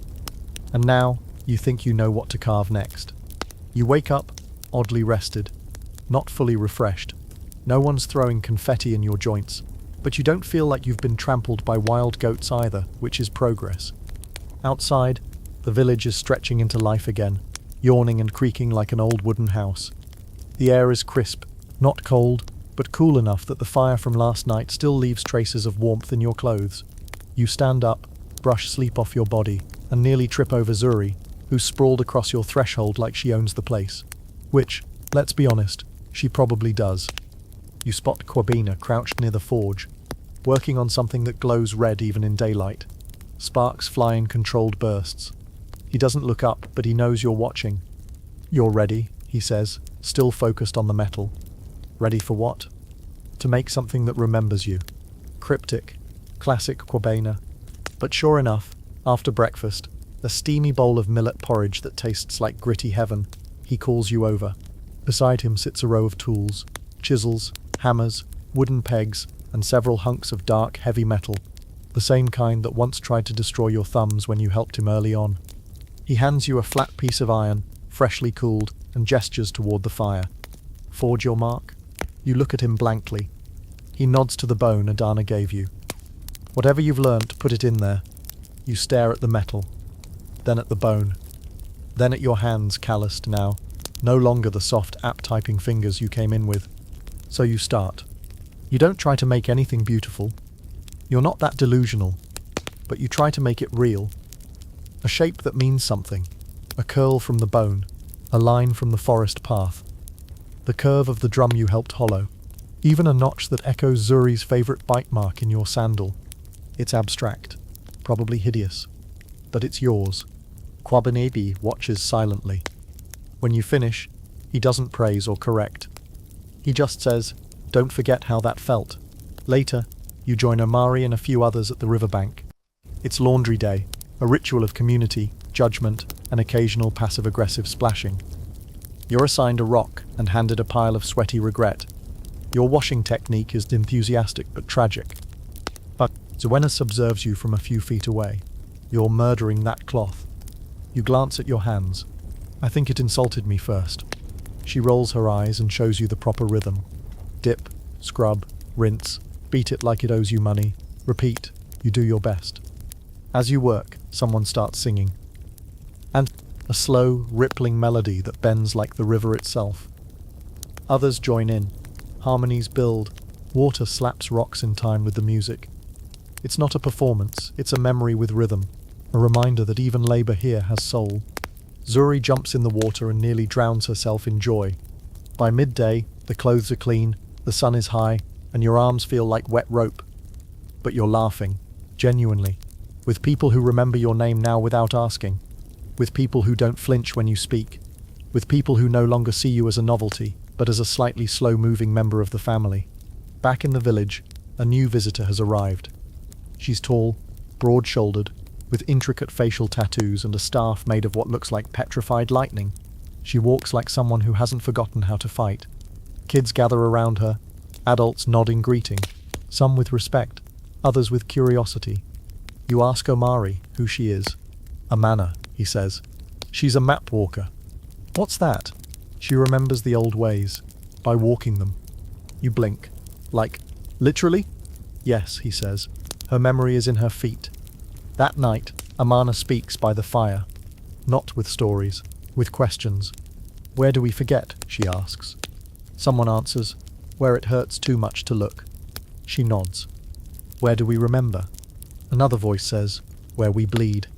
Then she asks you directly, "What have you remembered since arriving?" Everyone turns. You weren't ready for this. But your mouth opens anyway. You say, "That silence is never empty." She smiles.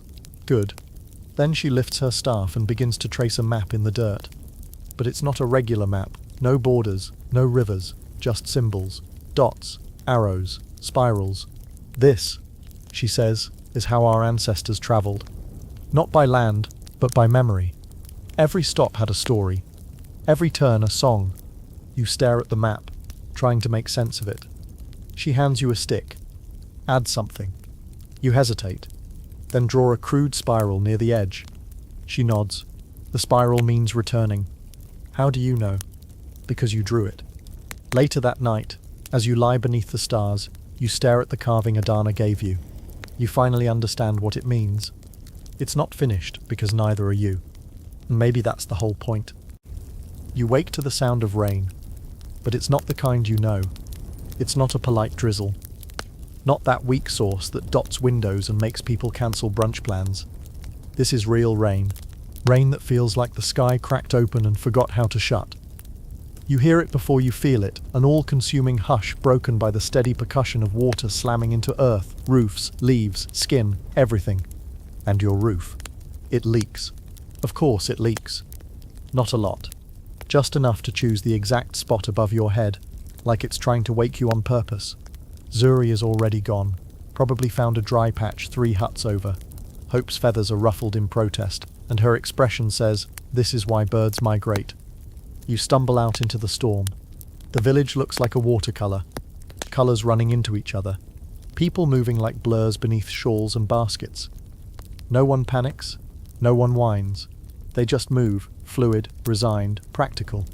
Life doesn't pause here for weather. It negotiates. Omari finds you standing dumbly, drenched and blinking.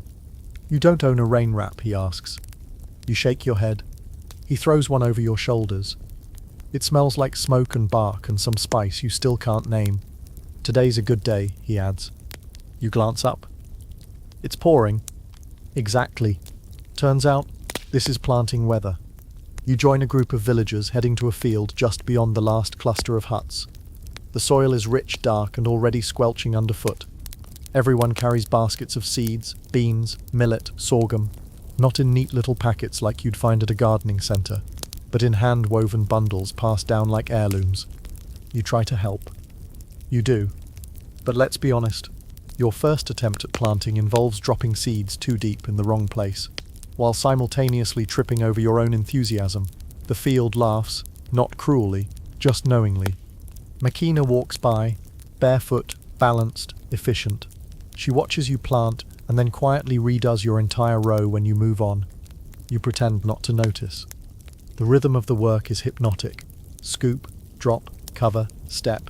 Your hands are muddy, your back aches, your knees scream, but something clicks, something primal. You're not just touching the earth, you're borrowing it, making a tiny promise that you'll return something eventually. Zuena leans over mid-task and murmurs, "The ancestors watch more closely on days like this." You ask, "Because of the rain?" "No," she says, "because of the effort." By midday, you're soaked, filthy, and smiling like an idiot. Then comes the snack. A young girl named Imani brings roasted groundnuts wrapped in banana leaves. She gives you the smallest bundle, looks you dead in the eye, and says, "Because you plant like a confused bird." Respect. After planting, the group returns to the village. Fires are lit, cloaks are hung to dry. You sit near a communal flame, your fingers thawing around a warm bowl of something stewy and perfect. You eat in silence, listening to the rain's rhythm slow from frantic to thoughtful. That evening, Grandmother Naya calls a meeting. Not the formal kind with masks and metaphors, but an intimate one, under the shelter of her awning. A few elders, a few skilled traders, Zuena, Makena, Kwabena, even Amana is there, leaning on her staff like it's a timeline. And somehow, you're invited too. They discuss the rains, the market, the visitors, the trees, the drums.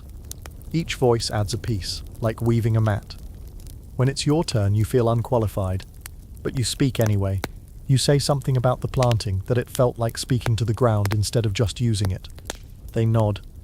Then Amana says, "The ground remembers, even when we don't." She unrolls a small pouch and reveals a stone. Not large, but carved, shaped like a spiral. "This," she says, "was found beneath a floodplain. It's old, but it carries a new message." You recognize the symbol. It matches what you carved in the dirt map. The one she said meant returning. She places it in the center of the mat. "This is why I'm here," she says, "to return it." Makina studies it. "We thought it was lost." Amana shakes her head. "It was waiting." There's a pause. Then Grandmother Nia says, "So are we." Are we? That night, the storm finally breaks. The stars come out, cautious at first, then bold. The air smells clean, not like a product, not like something bottled and sold, but like forgiveness. You sit by your hut, the spiral stone in your hands, tracing its curves with your thumb. The carving from Adana lies beside you, still unfinished. But your hands don't hesitate anymore. The morning after the rain smells like rebirth. Not the dramatic, lightning strikes and choirs sing kind of rebirth. No, this is the quiet version, the kind where the world exhales slowly and the mud squishes just right under your feet. The air is thick, but not heavy, full, but not loud. You sit near the edge of the village, watching fog lift off the fields like ghosts clocking out of the night shift. Everything is wet and golden and alive. And you? You're starting to feel like less of a guest. Maybe not a native, but no longer a tourist with a confused expression and sore calves. Zuena walks by, her basket slung casually against her hip. She glances at your carving, the bone Adana gave you, now partially etched with a spiral, a wave and a symbol that might be a bird or might be you pretending to know what you're doing. She pauses. "That one," she says, pointing to the wave, "is usually carved by people who miss something." You look down at it. "I don't even know what I miss," you say. She shrugs. "That's how you know it's important." She walks on. Today, you're sent with Omari to the edge of the nearby forest again. Not for wood, not for herbs, for salt. You blink. "There's a salt mine?" He grins. "No, a salt spring. Very different. One smells worse." You're joined by a few others, including Lila, who's still somehow unimpressed by your every movement, and two older men who carry nothing but small gourds and infinite patience. The path winds along a ridge, then down into a ravine. The forest thickens. Everything grows larger, leaves the size of pillows, vines that move like snakes when brushed, and trees with trunks wide enough to hold your secrets. Eventually, the ground changes, softer, damp, slippery, and then the smell hits. Sulfur, metal, something tangy that makes your nose wrinkle and your stomach question your life choices. You've arrived. A shallow spring bubbles from a crack in the rocks. The water is yellowish, cloudy, surrounded by crystalline deposits that crackle underfoot. It doesn't look like something humans should touch, let alone consume. Lila fills a small bowl, lets it sit, then stirs. A crust forms on the surface, like ice. Except this is salt, drawn straight from the earth's memory. You copy her motions and fail immediately. Too much water. Wrong bowl. Shaky hands. Classic. One of the elders chuckles. It's not soup. You blush. Could have fooled me. You're told this spring is ancient, older than most villages. Salt from it was once traded for ivory, cloth, even brides. People crossed deserts for less, someone mutters. As the others harvest the salt carefully, drying it on leaves, packing it into gourds, you sit for a moment. The air buzzes with insects. The spring bubbles like it's laughing to itself. You dip your fingers in. It stings, then calms. Like cold fire, Omari sits beside you. This place remembers. You mean the salt? No, the spring, the land. You stare at the water. He continues, long ago this was a place of punishment. Thieves were made to carry salt from here on their heads without spilling a grain. If they dropped any, they returned it, with interest. You glance around. The forest feels quiet, respectful, like it's listening. That afternoon, you carry a small gourd of salt back to the village. Not much, just enough to flavor a few meals, maybe trade for something sweet. Makina greets you at the edge of the path. She takes one look at the gourd and nods. Good harvest? You nod. She taps the container gently. Even salt has spirit. Don't waste it. You sit by the fire that night, watching Kwabena work on a new drum, Makena sorting dried roots, and grandmother Nia teaching a child to weave. Everything flows. Everyone contributes. Not loudly, not with fanfare. Just as if the village itself breathes through each person.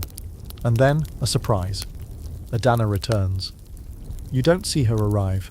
You feel it. Like the air shifts. Like your name has been whispered by someone 2 feet behind you. She approaches your mat slowly, her eyes scanning you like a page. You stand. She looks at the bone in your hand. Still unfinished. But different now. You carved something, she says. You nod. Why? Hode. Because I couldn't not. She smiles, just slightly. Then it's time to finish. She sits beside you, hands you her carving tool again. You trace one final symbol into the bone. It's not perfect, but it's yours. But it's yours. She takes it, holds it to the light, then, without warning, tosses it into the fire. You lunge forward, but she grabs your arm. No, she says, it's not lost, it's remembered. The bone burns fast, then gone. Only ash remains. You sit in silence, heart pounding. Then she says, some things aren't meant to be kept, just released. You look into the flames, and realize you're not mourning. You're relieved. The next morning, you dream you're holding the bone again.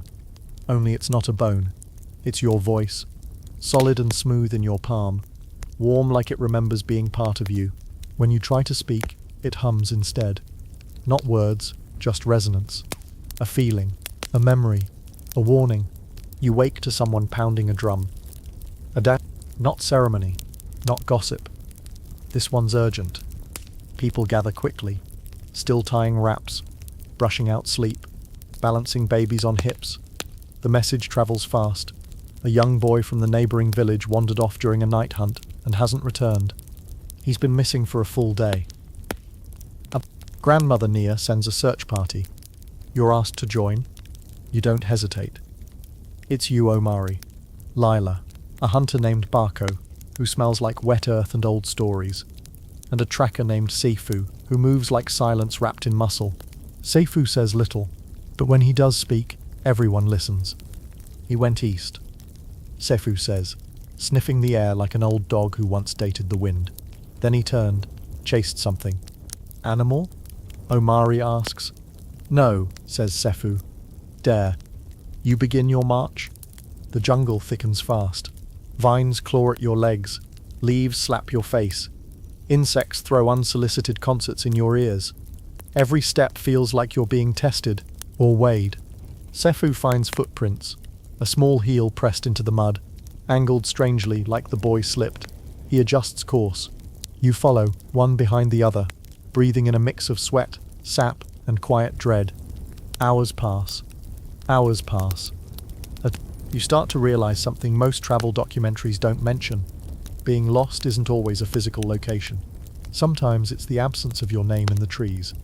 At midday, you reach a clearing. There, near the edge, is the boy's sash, caught on a branch, torn at one end, wet with dew, or something less poetic. Sefu kneels beside it, frowns. Still warm, he says. But no boy. But you spread out, combing the area, calling softly, listening harder. That's when you see something. Not the boy. A tree. No bigger than the others, but different. Covered in strange marks, not carvings, but natural patterns in the bark that look suspiciously like symbols, spirals, lines. One that resembles your own crude carving, burned in your memory, even if it no longer exists in your hand. You place your palm on it. Cold. Then, warm, like recognition. Found him. Lila calls. You sprint toward the sound. He's huddled under a ridge of roots, eyes wide, silent, not crying, not moving, just watching. He's unharmed, not even scratched. But something's off, like he returned with more than he left with, like the jungle whispered things into his bones. You reach for him. He lets you carry him. On the walk back, he doesn't speak. You ask what happened. You ask what happened. He finally whispers, I was listening. To what? He points behind him. The tree told me a story, but I don't remember the ending. Sifu nods. That's how you know it was real. Back in the village, the boy is greeted with a quiet joy. Not explosive, just present. His mother presses her forehead to his and doesn't say a word. Some thanks don't need volume. That night, by the fire, you ask Grandmother Naya about the tree. She listens, then says, some trees remember more than we do.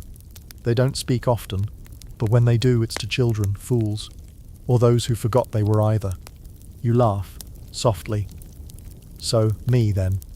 She smiles.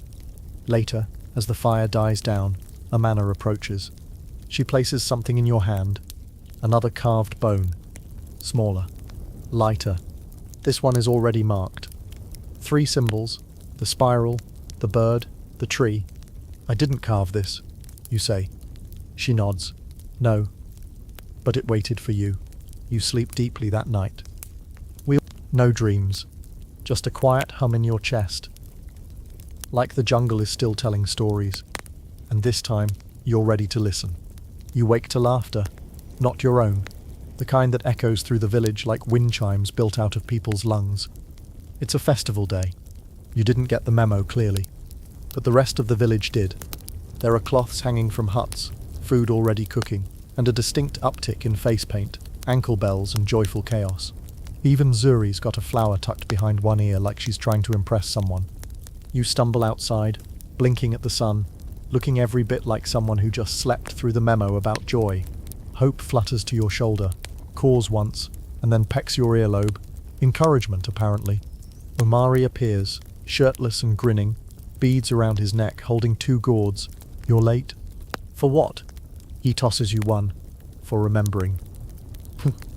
That's the name of the festival. Remembering Day. You think it's about ancestors. You're wrong. It's not about the past. It's about choosing what to keep alive. Stories, yes, but also jokes, songs, dances, even grudges. Though those are danced away too if you're brave enough. People begin gathering near the central tree, the massive one whose roots wrap through the village like quiet protection. Musicians tune their drums. Children paint one another's faces with swirls and dots. Adana is there, already mid-conversation with three elders and a goat that seems overly involved. You're swept into preparations. Helping tie cloths, stir stews, position banana leaves just right, and you're given an outfit. It doesn't match. On purpose. Zuena explains, today isn't for symmetry, it's for truth. The festival begins with silence. Grandmother Naya stands in the center, holding a bowl of water. She dips her hand in, then flicks droplets to the sky, the ground, and finally onto her chest. We remember, she says. Then everyone does the same, whatever gesture fits them. Some mimic birds, others trace lines into the dirt. One man just stands very still, tears in his eyes, and then chaos. Music bursts out like it was waiting in people's spines all week. Drums pound, rattles shake. People start to dance, not performatively, not politely. They move like they've been holding something back all year and finally get to let it out. Layla spins until she falls. Bolko does a weird bird-like stomp that makes three toddlers mimic him. Makena glides through it all like a whisper pretending to be a breeze. And you? You dance like someone who just realized no one's watching. That's the magic. No one's watching. They're remembering. With their bodies, with motion, with joy. Later, after you've sweated through your third regret, a circle forms near the fire.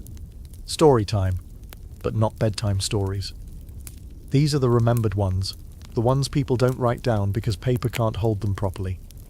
Each person steps forward, shares something they were told once or saw once or dreamed so vividly they think it happened. Safu tells a tale about a lizard that became a boy for one day, fell in love, and decided heartbreak was worse than being eaten by birds. Zuena shares a joke so old it doesn't make sense, but the way she tells it has everyone snorting. Then, Adana steps forward. Everyone quiets, even the goats. She holds up a carved bone, not the one you gave her, a new one. This, she says, was made by someone who arrived with empty hands and thought that meant an empty heart. Your ears burn, she continues. But this bone carries more than carvings. It carries silence, and silence is the only thing old enough to remember the truth. She places the bone into the fire, just like last time. People nod, and then she turns to you. Do you have something to remember? You freeze. Then you step forward, and you speak. Not loudly, not poetically, but honestly. You talk about how the ground feels when you're planting, how the trees sound when they decide to speak, how salt stings and heals in the same breath. You talk about the boy lost in the forest, and how he listened better than you ever have. You don't say you're one of them, but you don't feel like a stranger anymore. When you're done, no one claps. They just nod. Later that night, when the stars come out and the fire burns low, you sit with Omari and Layla, trading roasted roots and teasing one another about your dance moves. Layla says, you stomped like an angry duck. You grin. Ducks have emotions too. She actually laughs. And just like that, you remember something important. Sometimes remembering isn't about the past. It's about being seen in the present. And you were. The morning after Remembering Day is suspiciously quiet. Not somber. Just the kind of silence that only follows joy, like the village collectively exhaled and decided not to make a sound until the sun gave permission. You sit outside your hut, sipping something hot and slightly bitter, watching a chicken stare you down like it knows your secrets. Zori slinks up beside you, tail twitching, then curls up as if she too is hungover on the soul level. You think maybe today will be uneventful, but no, because when has that ever happened here? Before midday, a stranger arrives. Tall, lean, not from around here. His face is marked with deep scars, not tribal, not decorative. These are the I fought things with teeth kind of scars. He wears a cloak made from animal hides, stitched in patterns that suggest both warning and invitation. On his back is a bundle wrapped in dark fabric. It smells like old rain and bad decisions.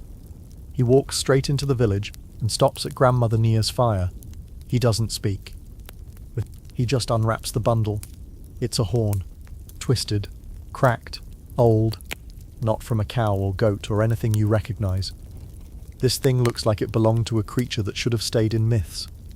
Around it is tied a strip of faded cloth, bearing symbols you do recognize. Spirals, waves, even the tree. Whispers ripple through the crowd. Amana appears like smoke. Her eyes lock on the horn, and her expression shifts from curiosity to something colder. "Why now?" she asks. The stranger replies, "Because it's waking again. You know better than to ask what it is. You do it anyway." He turns to you. His voice is low and broken like a drum left out in the rain. Stories buried too deep come back as shadows. McKenna joins, her usual calm tinged with unease. "Where did you find it?" The stranger answers, "In the ground, where it shouldn't have been." That's all he offers. The horn is placed on a cloth by the fire, and no one touches it again. That night, a meeting is called, but not public. Only a few elders, Amana, Adana, and somehow you feel underqualified. Adana tells the story.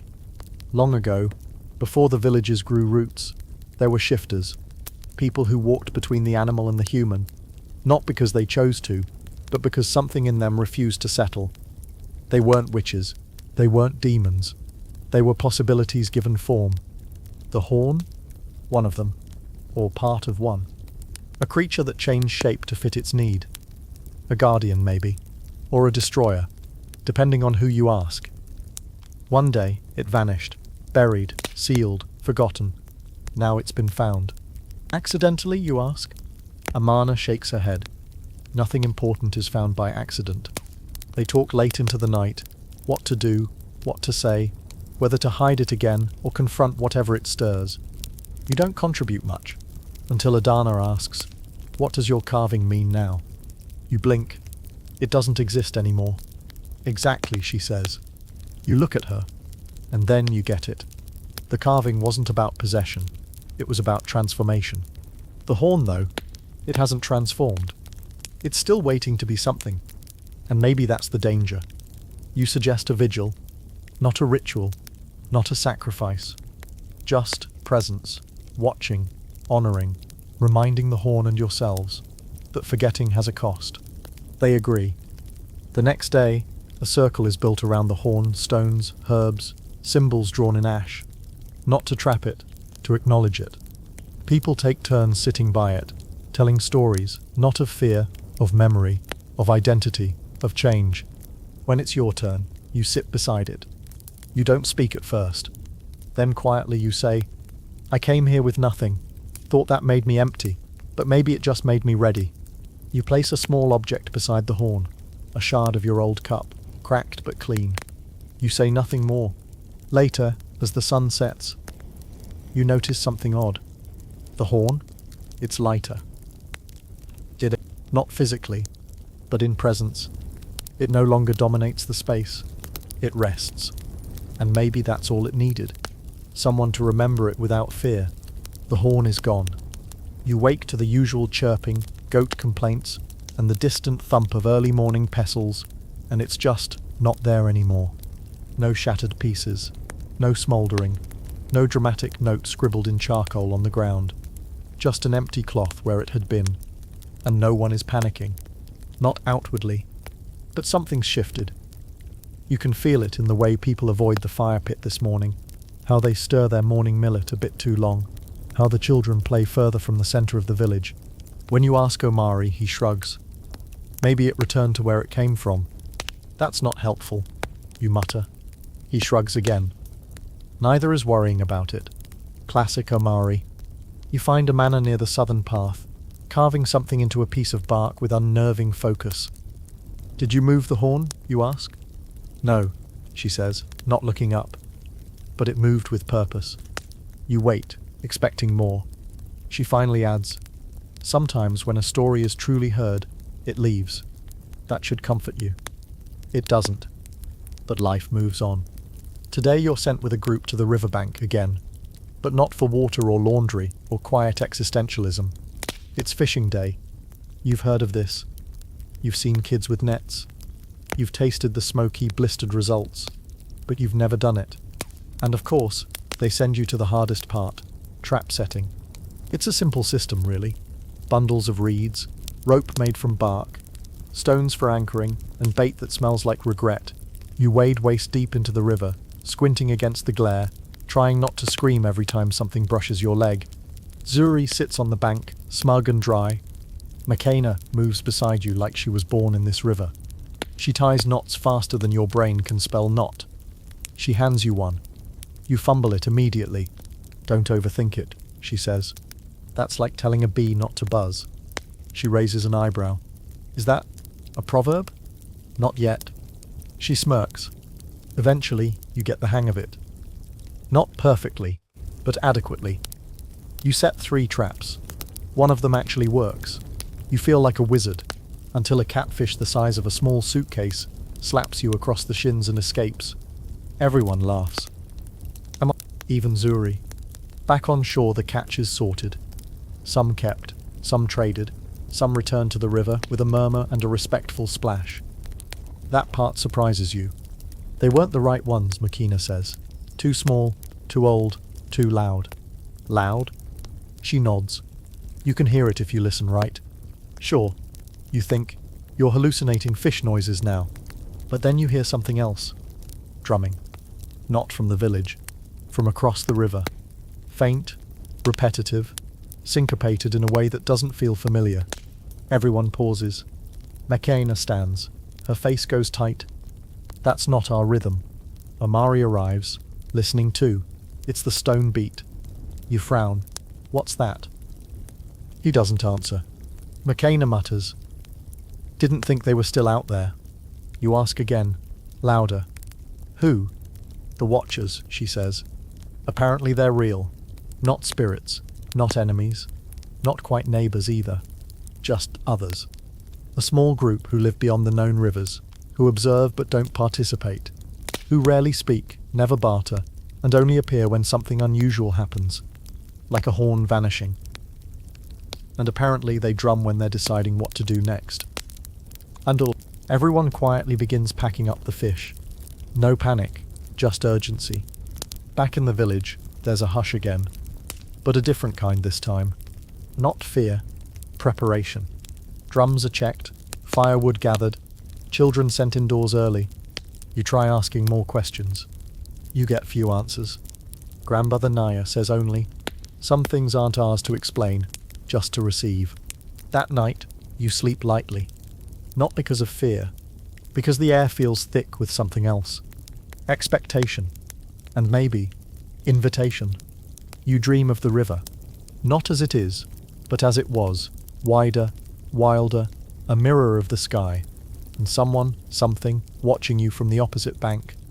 Not hostile, not warm, just watching. When you wake, the drumming is gone, but you swear you still hear its echo in your chest. Section 2020. By the time you make it outside, there's already a line of people staring toward the east, toward the river. Now quiet again, hiding whatever truths it tried to whisper the night before. The Watchers didn't cross. At least, not yet. But their beat has left a mark. Not on the earth, on the people. You notice it in the way Makana steps more carefully, like the ground might betray her. In how Amari sharpens his blade for the first time in weeks. Even Grandmother Naya hums a tune you haven't heard before, low and rhythmic, almost like a reply. And yet, no one seems surprised. Turns out, the Watchers don't just appear when something shifts, they respond. Which means something did shift. Something in the horn. Or maybe in you. No one says it out loud. But you feel it in the sideways glances. In the way children suddenly start asking you for stories. So you flee. Okay, not flee exactly. More like politely volunteer to help with today's assignment. Clay gathering. Lila snorts when she hears. You? In the pit? You grin. Figured I'd reconnect with my roots. She rolls her eyes so hard you hear it. The clay pit isn't far.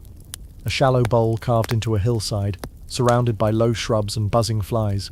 You're joined by 2 others, Essie, who hums constantly and calls everyone child, regardless of age, and Tamiru, who only speaks in questions. Literally. Do you think this patch is good? Should we dig here? Is that snake poisonous? You miss McKenna already. The work is simple but taxing. You dig with your hands, hauling out dense grey clay that clings like guilt. It smells metallic, like wet coins or old stories. And the deeper you dig, the more the smell changes. Until it's familiar, not pleasant, but familiar. It's the same scent that clung to the horn. You pause. Tamiru, of course, notices. Did you find something strange?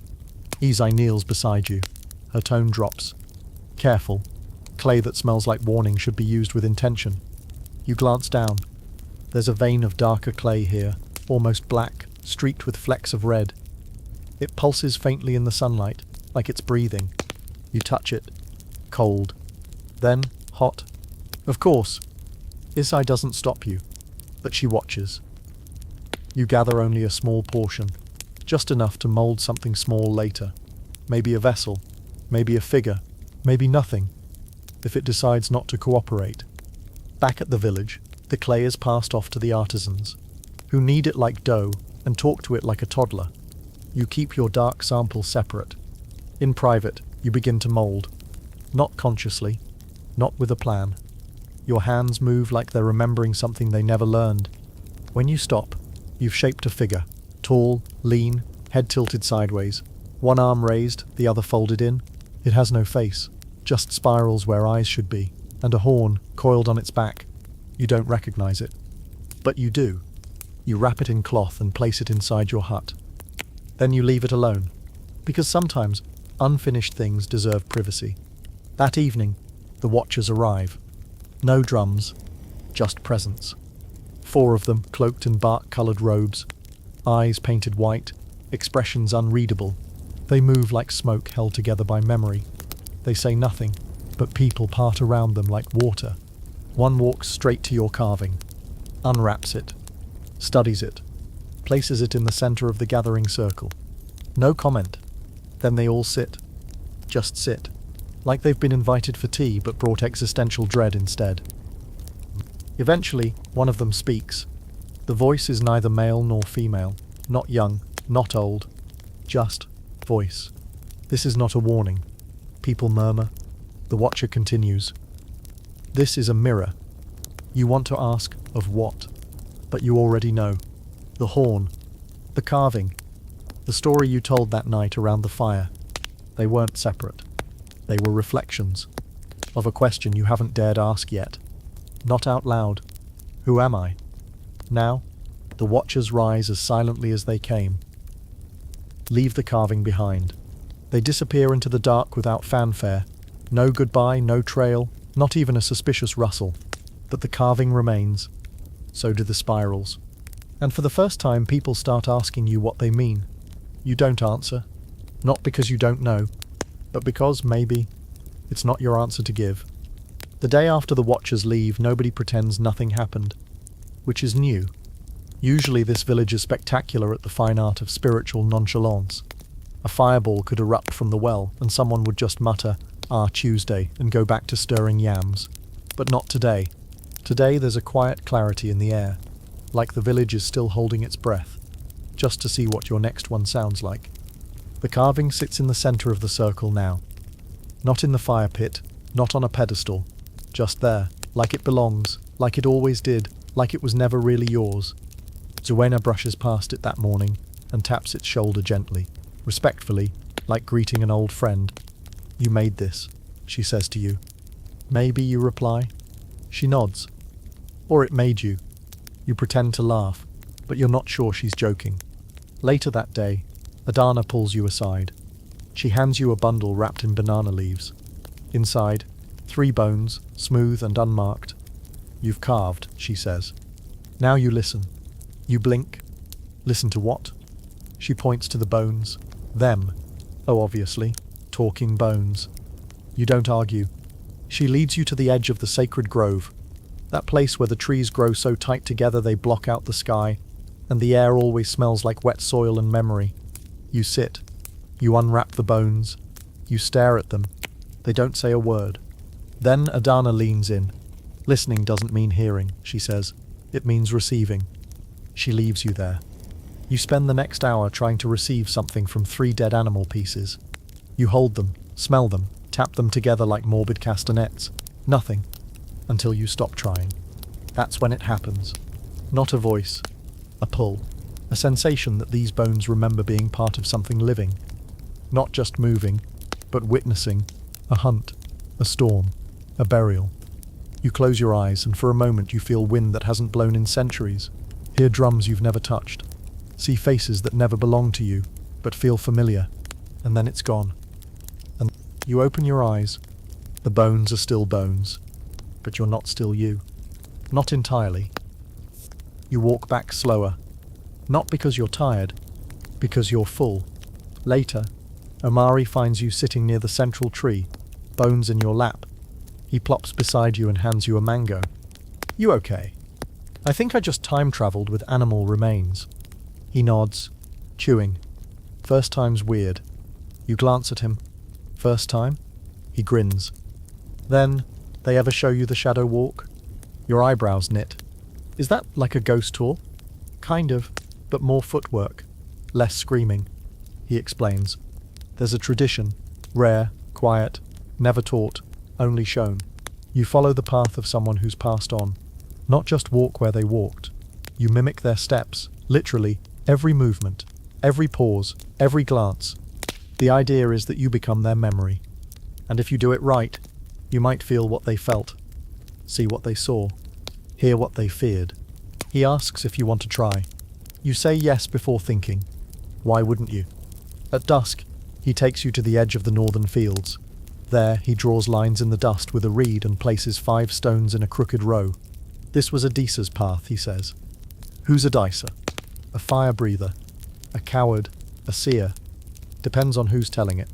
You begin. Step, bend, pause, turn your head left, twice. Move your right hand to your chest, then to your knee. It's like a dance choreographed by secrets.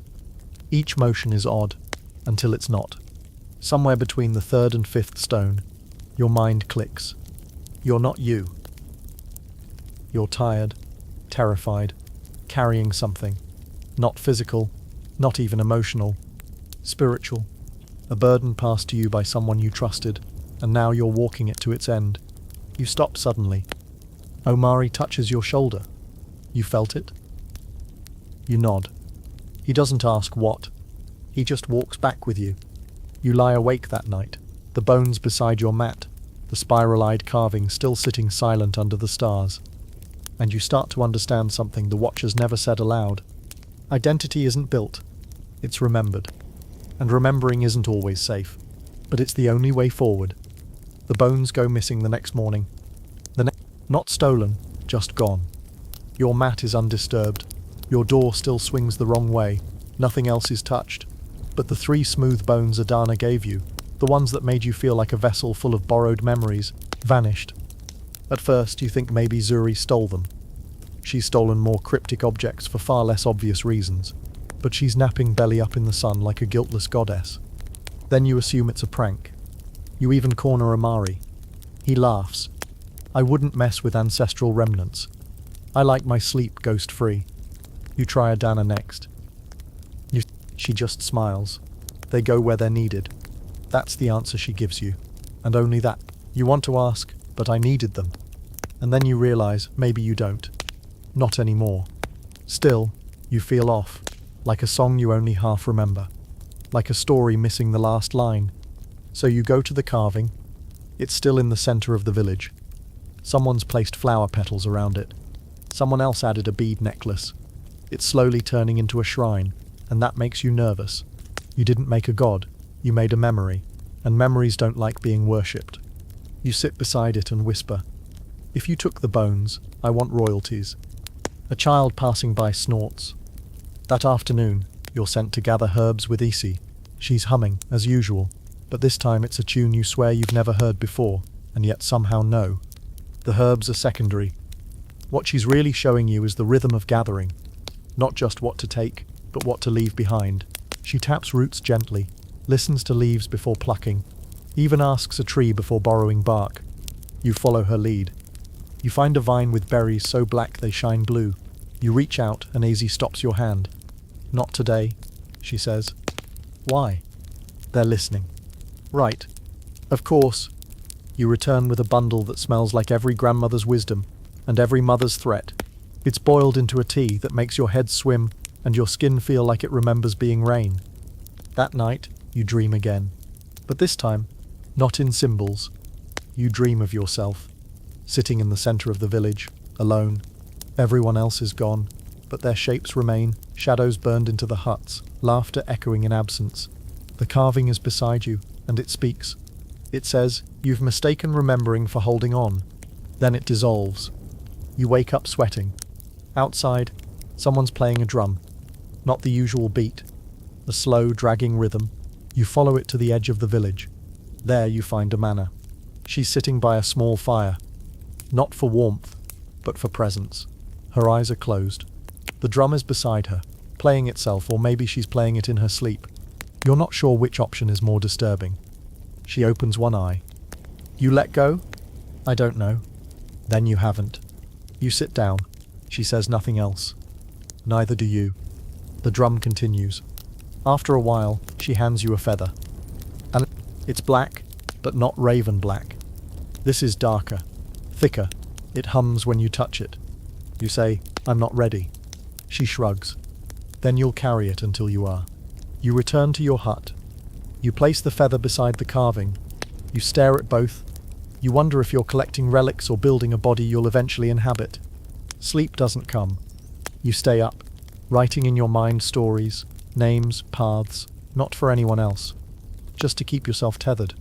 You remember something Makina said long ago. The ones who ask too many questions become the next answers. Maybe that's what's happening. Maybe the bones didn't vanish. Maybe they just transformed, like everything else here. And maybe the next time you find them, they'll be under your skin. Morning arrives dressed in fog, not sunlight. The kind of thick, ghostly fog that makes huts look like illusions and trees like silent sentinels. You step outside and feel it wrap around you, cool and heavy, like memory with a physical form. No one is working yet. No one is even speaking. It's as if the village itself decided to hold its breath again. And then you see why. There's something new in the center circle. A symbol, drawn into the dirt with something sharp. Maybe a stick, maybe a claw. It's a spiral, but not like the ones you carved. This one bends inward and stays there, a spiral with no exit. Makena is already there, crouched beside it. She looks up. "Do you know what it means?" You shake your head. She doesn't either. But Amana does. Of course she does. She appears beside you as if summoned by dread. It's a message, she says, but not for the village. You wait. She explains, there are spirals for memory, spirals for time, and spirals for warning. This one is for return. Return of what? She doesn't answer. Instead, she reaches down, presses her palm into the center of the spiral, and mutters something under her breath. The spiral glows. Briefly. Then it disappears. Not rubbed away. Gone. You stare. Is that supposed to happen? No, Amana says, but it means it heard me. The fog doesn't lift until midday. By then, everyone's pretending again, laughing louder, chopping firewood with extra vigor, telling longer jokes at the well, but it's brittle. Like painting over a crack and pretending the wall's not crumbling. You retreat to the river. It's where you go now when you need to feel unimportant. The water doesn't care about your spirals or dreams or horn carvings or watchers. It just flows, smug and eternal. But today, you're not alone. Isai's there, kneeling, palms in the water, humming that same haunting melody. Only now, you're close enough to hear the words buried beneath the hum. They return when names are forgotten. You sit beside her. She doesn't open her eyes. Instead, she says, "What have you forgotten?" It's a ridiculous question. You say, "If I knew, it wouldn't be forgotten." She smiles. You're learning. You think she's teasing, but she's not.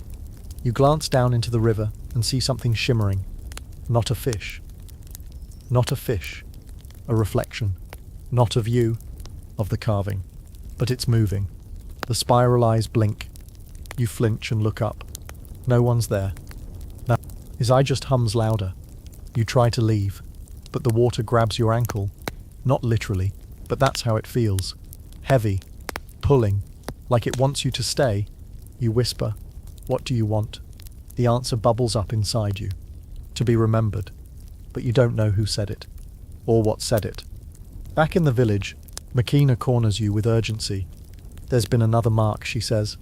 This one is on the well. Same spiral, Same vanishing act. Only this time it burned itself into the stone, then vanished. The stone is cool now, but the smell lingers like charcoal mixed with forgetting. Grandmother Near calls a gathering. No drums, no celebration, just quiet assembly beneath the central tree. She doesn't speak in riddles. The memory is circling, she says. It's looking for an anchor. Everyone turns to you. Of course they do. You've been carving spirals, dreaming rivers, and cradling feathers that hum. You say, I don't know what it wants. Adana replies, you don't need to. You ask, then what do I do? Grandmother Nia smiles. Gently, you choose. That night, you don't sleep. Instead, you light a fire outside your hut. You unwrap the carving, place the humming feather beside it. Then you draw your own spiral in the dirt outward, not inward. A spiral with a path. You speak into the fire. I don't know your name, but I know your shape. I know your weight. I know what it feels like to carry you.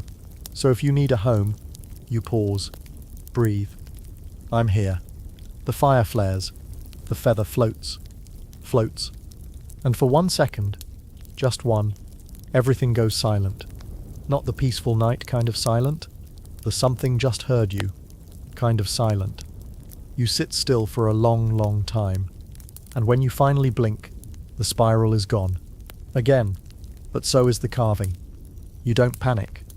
Because for the first time, you don't feel like something was taken. You feel like something was received. The carving never comes back. Not in the morning. Not the next day. Not ever. Ever. And yet, it's everywhere now. You see its spiral pattern etched into the bark of the medicine tree, without anyone claiming it. You catch a child tracing its outline absent-mindedly in the dust, though they swear they've never seen it before. Zuri, who has never carved anything in her life except the hearts of grown men, leaves a trail of claw marks on your hut door that match the exact spiral, only sideways like it's tilting its head at you. You don't say anything. Neither does the village. Because deep down, everyone knows, it was never just a carving. It was an agreement. And the village signed it. The next task you're assigned feels suspiciously mundane. Granary duty. Specifically, checking for rot in the grain sacks. You're halfway through sniffing a questionable bag of millet when you hear a noise. Not a rat, not a bird, a song. Low, threadbare, barely audible, but it's coming from inside the sack. You back away like it bit you. Adana enters just in time to see your full body flinch. She picks up the sack, sniffs it, shrugs. What? It's singing. She nods, casual. Oh, that happens. That happens? She dumps the contents onto a flat woven tray. Nestled in the grain is a small figure, not yours. New, cruder, rounder, with a spiral not on its face, but in its mouth. Adana plucks it out. It's an echo. A what now? She smiles. Sometimes when a spirit leaves, it leaves behind its voice. And what do we do with that? Depends. Sometimes we bury it. Sometimes we plant it. Sometimes, she says, holding the figure up to the light, we listen. She hands it to you. It's warm. You press it to your ear like a conch shell. And you hear your name, not as it is, as it was, before you forgot it, before it got replaced by silence. It's not a name anyone in this village uses, not a sound this language even holds. It vibrates more than it speaks. It sinks into your bones like an old tattoo. You blink, blink. The granary is quiet again. Adana is gone. The figure has dissolved. You walk outside in a daze. Matkina spots you and tilts her head. You look like someone who heard their own ending. Worse, you say, my beginning. She pats your shoulder. Ah, that's the deeper burn. You think you're done with surprises for the day. Then of course you're not. Because Zuri brings you a gift. A small dead bird. Not unusual. She does this often. But this bird, it has a spiral burned into its beak. You touch it gently. It crumbles like ash. Omari joins you. He doesn't say anything at first. Then, you're not haunted. That's a relief. You're haunting. You glance at him. That's not a compliment. No, he agrees, but it is a truth. Later that day, you ask Grandmother Naya what it all means. She tells you a story, a long one, about a child who swallowed a storm and grew up trying to cough it out, not knowing they'd already digested it. You wait for the metaphor to land. Eventually, she adds, you swallowed a memory. Whose? Does it matter? You consider that. Maybe it doesn't. Maybe memory isn't ownership. Maybe it's stewardship. That night, you carve again. Not because anyone asked. Not because something told you to. Just because your hands itch and the wind sounds like it's holding its breath. This time, the figure has no spiral. Just open palms. And a hole where the heart should be. You don't know what it means. Not yet. You just place it under your mat. Let it wait. Some truths are patient. The hole in the heart of the carving haunts you. You sleep, but not deeply. You dream, but not restfully. The figure stays silent, nestled under your mat, pressing its hollow chest into the soil like it's listening for something, or waiting for something to be returned. You wake with your own chest feeling strangely empty. Not painful, just quiet. You step outside, and the village is unusually loud. Laughter, shouting, drums pounding out a rhythm that feels too fast for the hour. For a second, you think something terrible must have happened. But no, it's a celebration, a birth. You hadn't even known someone was pregnant. But then again, you've been a bit preoccupied becoming a one-person mythology. The baby's name is Efueko. Her cry sounds like thunder underwater. Everyone's gathered near the central fire. The baby is wrapped in dyed cloth, and someone, probably Makina, has already painted a tiny spiral on her ankle. You approach cautiously. Adana sees you and beckons you closer. Come greet the storm. You do. You lean in, and Efuko opens her eyes. They're blue. Not common here. What? Not rare either, but piercing. Like she remembers you. Not from yesterday. From before. She doesn't cry when you touch her hand. She laughs. A wet, gurgling laugh that shouldn't sound as ancient as it does. You recoil. Everyone laughs. But you can't shake the feeling that this baby, this storm wrapped in skin, is connected to the carving under your mat.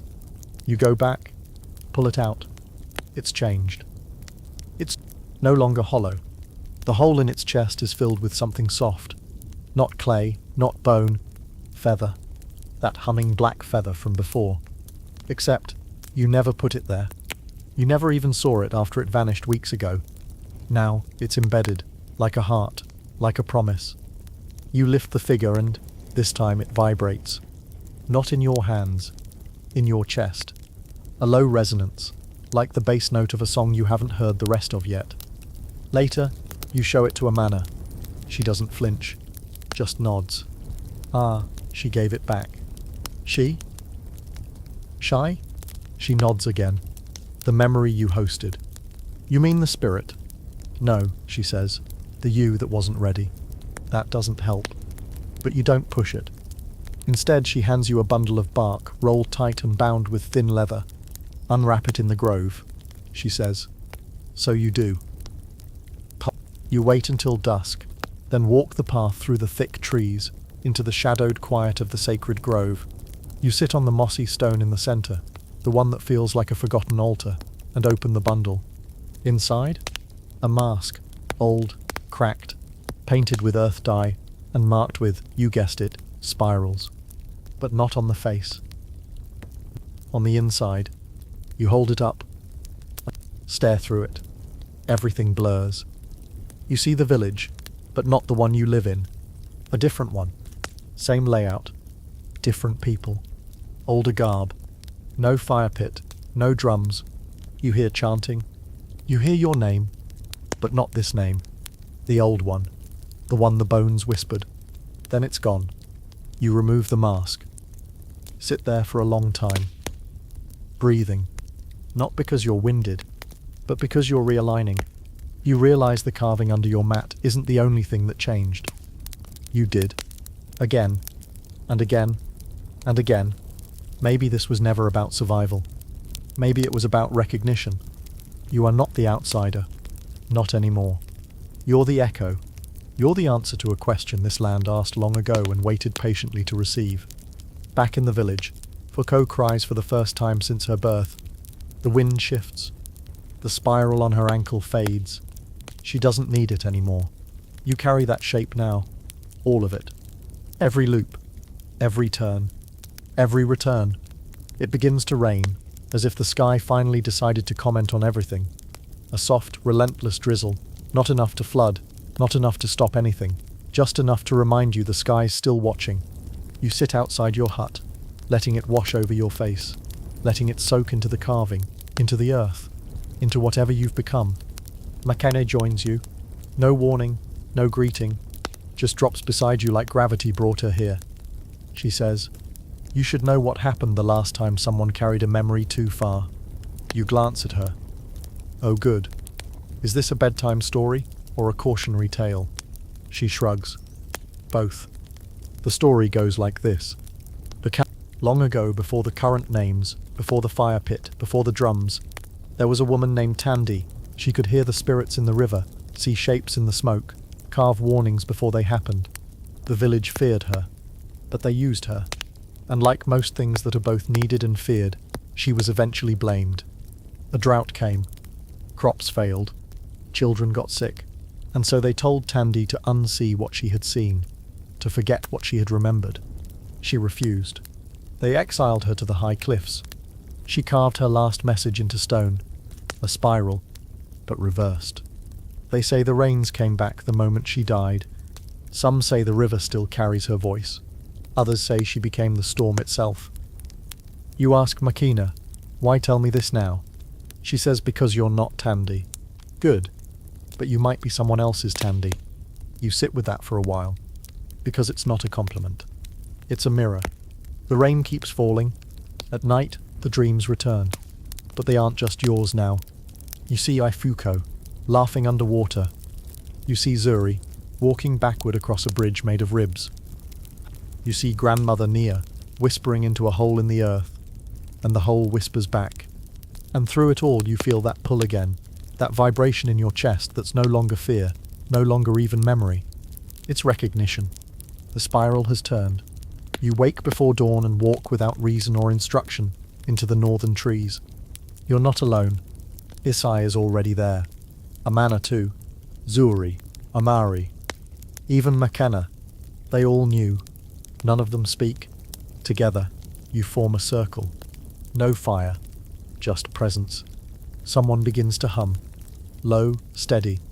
It's the same tune Issy hummed by the river. The song of names forgotten, remembered, and rebreathed. You add your voice, and it fits.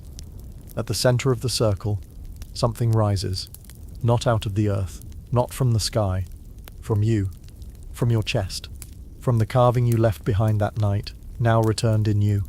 You close your eyes, and when you open them, the spiral isn't a shape anymore. It's a door. And it's open. No one moves. Because movement would mean returning. And no one here wants to return. Not to the way things were. Not after this. You step into the center. The others don't stop you. They nod. Because they know you're not carrying the memory anymore. You are the memory. And your name? Your true name? You don't speak it. Because now, others will. The spiral door doesn't open like a real door. There's no creak, no hinge, no dramatic whoosh of light. It folds, inward, like someone peeling the skin off a thought. You step forward, but you don't move. You remember forward. It's hard to explain. Your feet stay where they are, but your chest lurches. Your mind blinks sideways. Time softens, like papyrus left too long in the rain. And suddenly, you're not in the circle anymore. You're in the in-between. It's not black. It's not even dark. It's dim. The kind of dim you get behind closed eyelids on a sunny day. Shapes pulse around you. Sounds, too. Laughter. Breathing. A voice that might be yours whispering, "Not yet, not yet." Then silence. And in that silence, them. Figures. Dozens of them. Maybe hundreds. Not standing. Not floating. Just present. You don't recognize their faces, but you know them. The way you know the smell of smoke, or the sound of your name in your mother's anger. Each of them holds something small, a bone, a feather, a carved figure, a stone with a hole. They are memories. You are among them now. One steps forward. You can't tell if it's male, female, both or neither. But it's tall, eyes like bark, voice like water over teeth. It speaks. You carried what was dropped. You nod. You held what was broken. You nod again. You nod again. You remembered, even when it wasn't yours. You start to speak, but the figure raises a hand. Not to stop you, to offer. It places something in your palm. You look down. It's a seed. Small, black, spiral carved. You say, "What do I do with it?" The figure replies, "Plant it." Where? It points to your chest. Up, right below your collarbone. You hesitate. The seed pulses once, and then, without thinking, you press it to your skin. It melts into you. No pain, just warmth, just memory. Suddenly, you know everything that led to this moment. Not in words, but in feelings. The hunger of a lost child, the song of a rainless sky, the echo of your own name inside someone else's prayer. And then, you're back, standing in the circle. Everyone is still humming. Except now, they're looking at you differently. Not in awe, not in fear, in recognition. Makina whispers, "You planted it, didn't you?" You nod. No one claps. No one cheers. They breathe. And that's more sacred than applause. Later you walk through the village, and people move out of your way, not out of reverence, out of alignment, like their bodies just know. Ifuko, still wrapped tight in her sleep cloth, smiles at you. That same stormy, ageless smile. Zuri gives you a carved fish with a spiral fin. This eye braids a single black thread into your hair. Omari. He hands you a mango. Some things don't change. You sit near the central tree again, the spot where the first spiral was carved, where your journey began, or ended, or curved back into itself. You pull out your old figure, the one with the open hands. It hasn't changed. But you have, so you press it gently into the earth beside the tree. Not buried, planted. And just before you walk away, you hear it hum. A single note. Low, steady, waiting. The next morning, the tree has bloomed. It shouldn't have. It's not its season. And yet there it is. Bright orange blossoms spilling from the branches like they couldn't wait another day to remember who they are. Bees buzz with that smug authority bees always carry, like they wrote the script and you're just reciting lines. You stand beneath the branches and feel it. Something new. Not heavy, not sharp, just true. And in a place like this, truth is rarer than rain in the dry season. Makena joins you with her usual theatrical sigh. "It's official," she says. "You're weird now." You raise an eyebrow. "Now?" She grins. "Before you were strange. There's a difference. Strange is unfamiliar. Weird is permanent. You take that in. You've become permanent. Or maybe memory has made itself permanent through you. You remember the stories of the spirals, of the songs, of the voices trapped in bones and feathers and carving tools. You remember Tandy, cast out for seeing too clearly. You remember Ifuko, laughing before her soul had even caught up to her lungs. And now you remember you, but not the you that arrived here.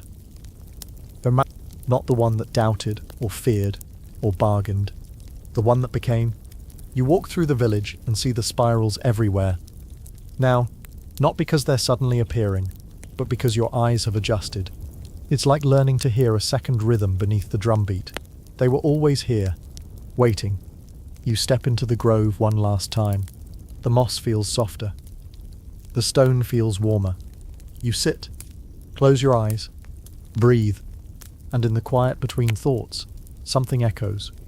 You made it. It's not a voice. It's a feeling, like the earth nodding. When you open your eyes, you don't feel taller or wiser or chosen. You feel connected to the dust, the dreams, the people, the paths, the forgotten songs and the remembered names. You rise and walk back to the village. And walk back to the village. Your steps aren't louder, but the ground listens now. The spiral continues. Not inward, not outward, but onward. And now, As the spiral settles into stillness, we leave the fire low and the stories softer. You've walked through echoes, shouldered the strange weight of memory, and planted more than just carvings in the soil of this place. Maybe for a little while, the journey felt like yours, but really, it was never just about you. It was about what you carried, what you listened to, what you chose to pass on. Let that stay with you. As you close your eyes tonight, imagine the spiral still turning. Gently now, like the last rotation of a wheel that knows its rhythm. You don't need to hold on to every detail. You don't need to remember every name. Just rest in the knowledge that somewhere, some echo of you is being welcomed home. Feel the dust beneath your feet settle. Feel the hum fade into hush. And if your dreams are strange tonight, don't worry. That just means they're listening back. Sweet dreams.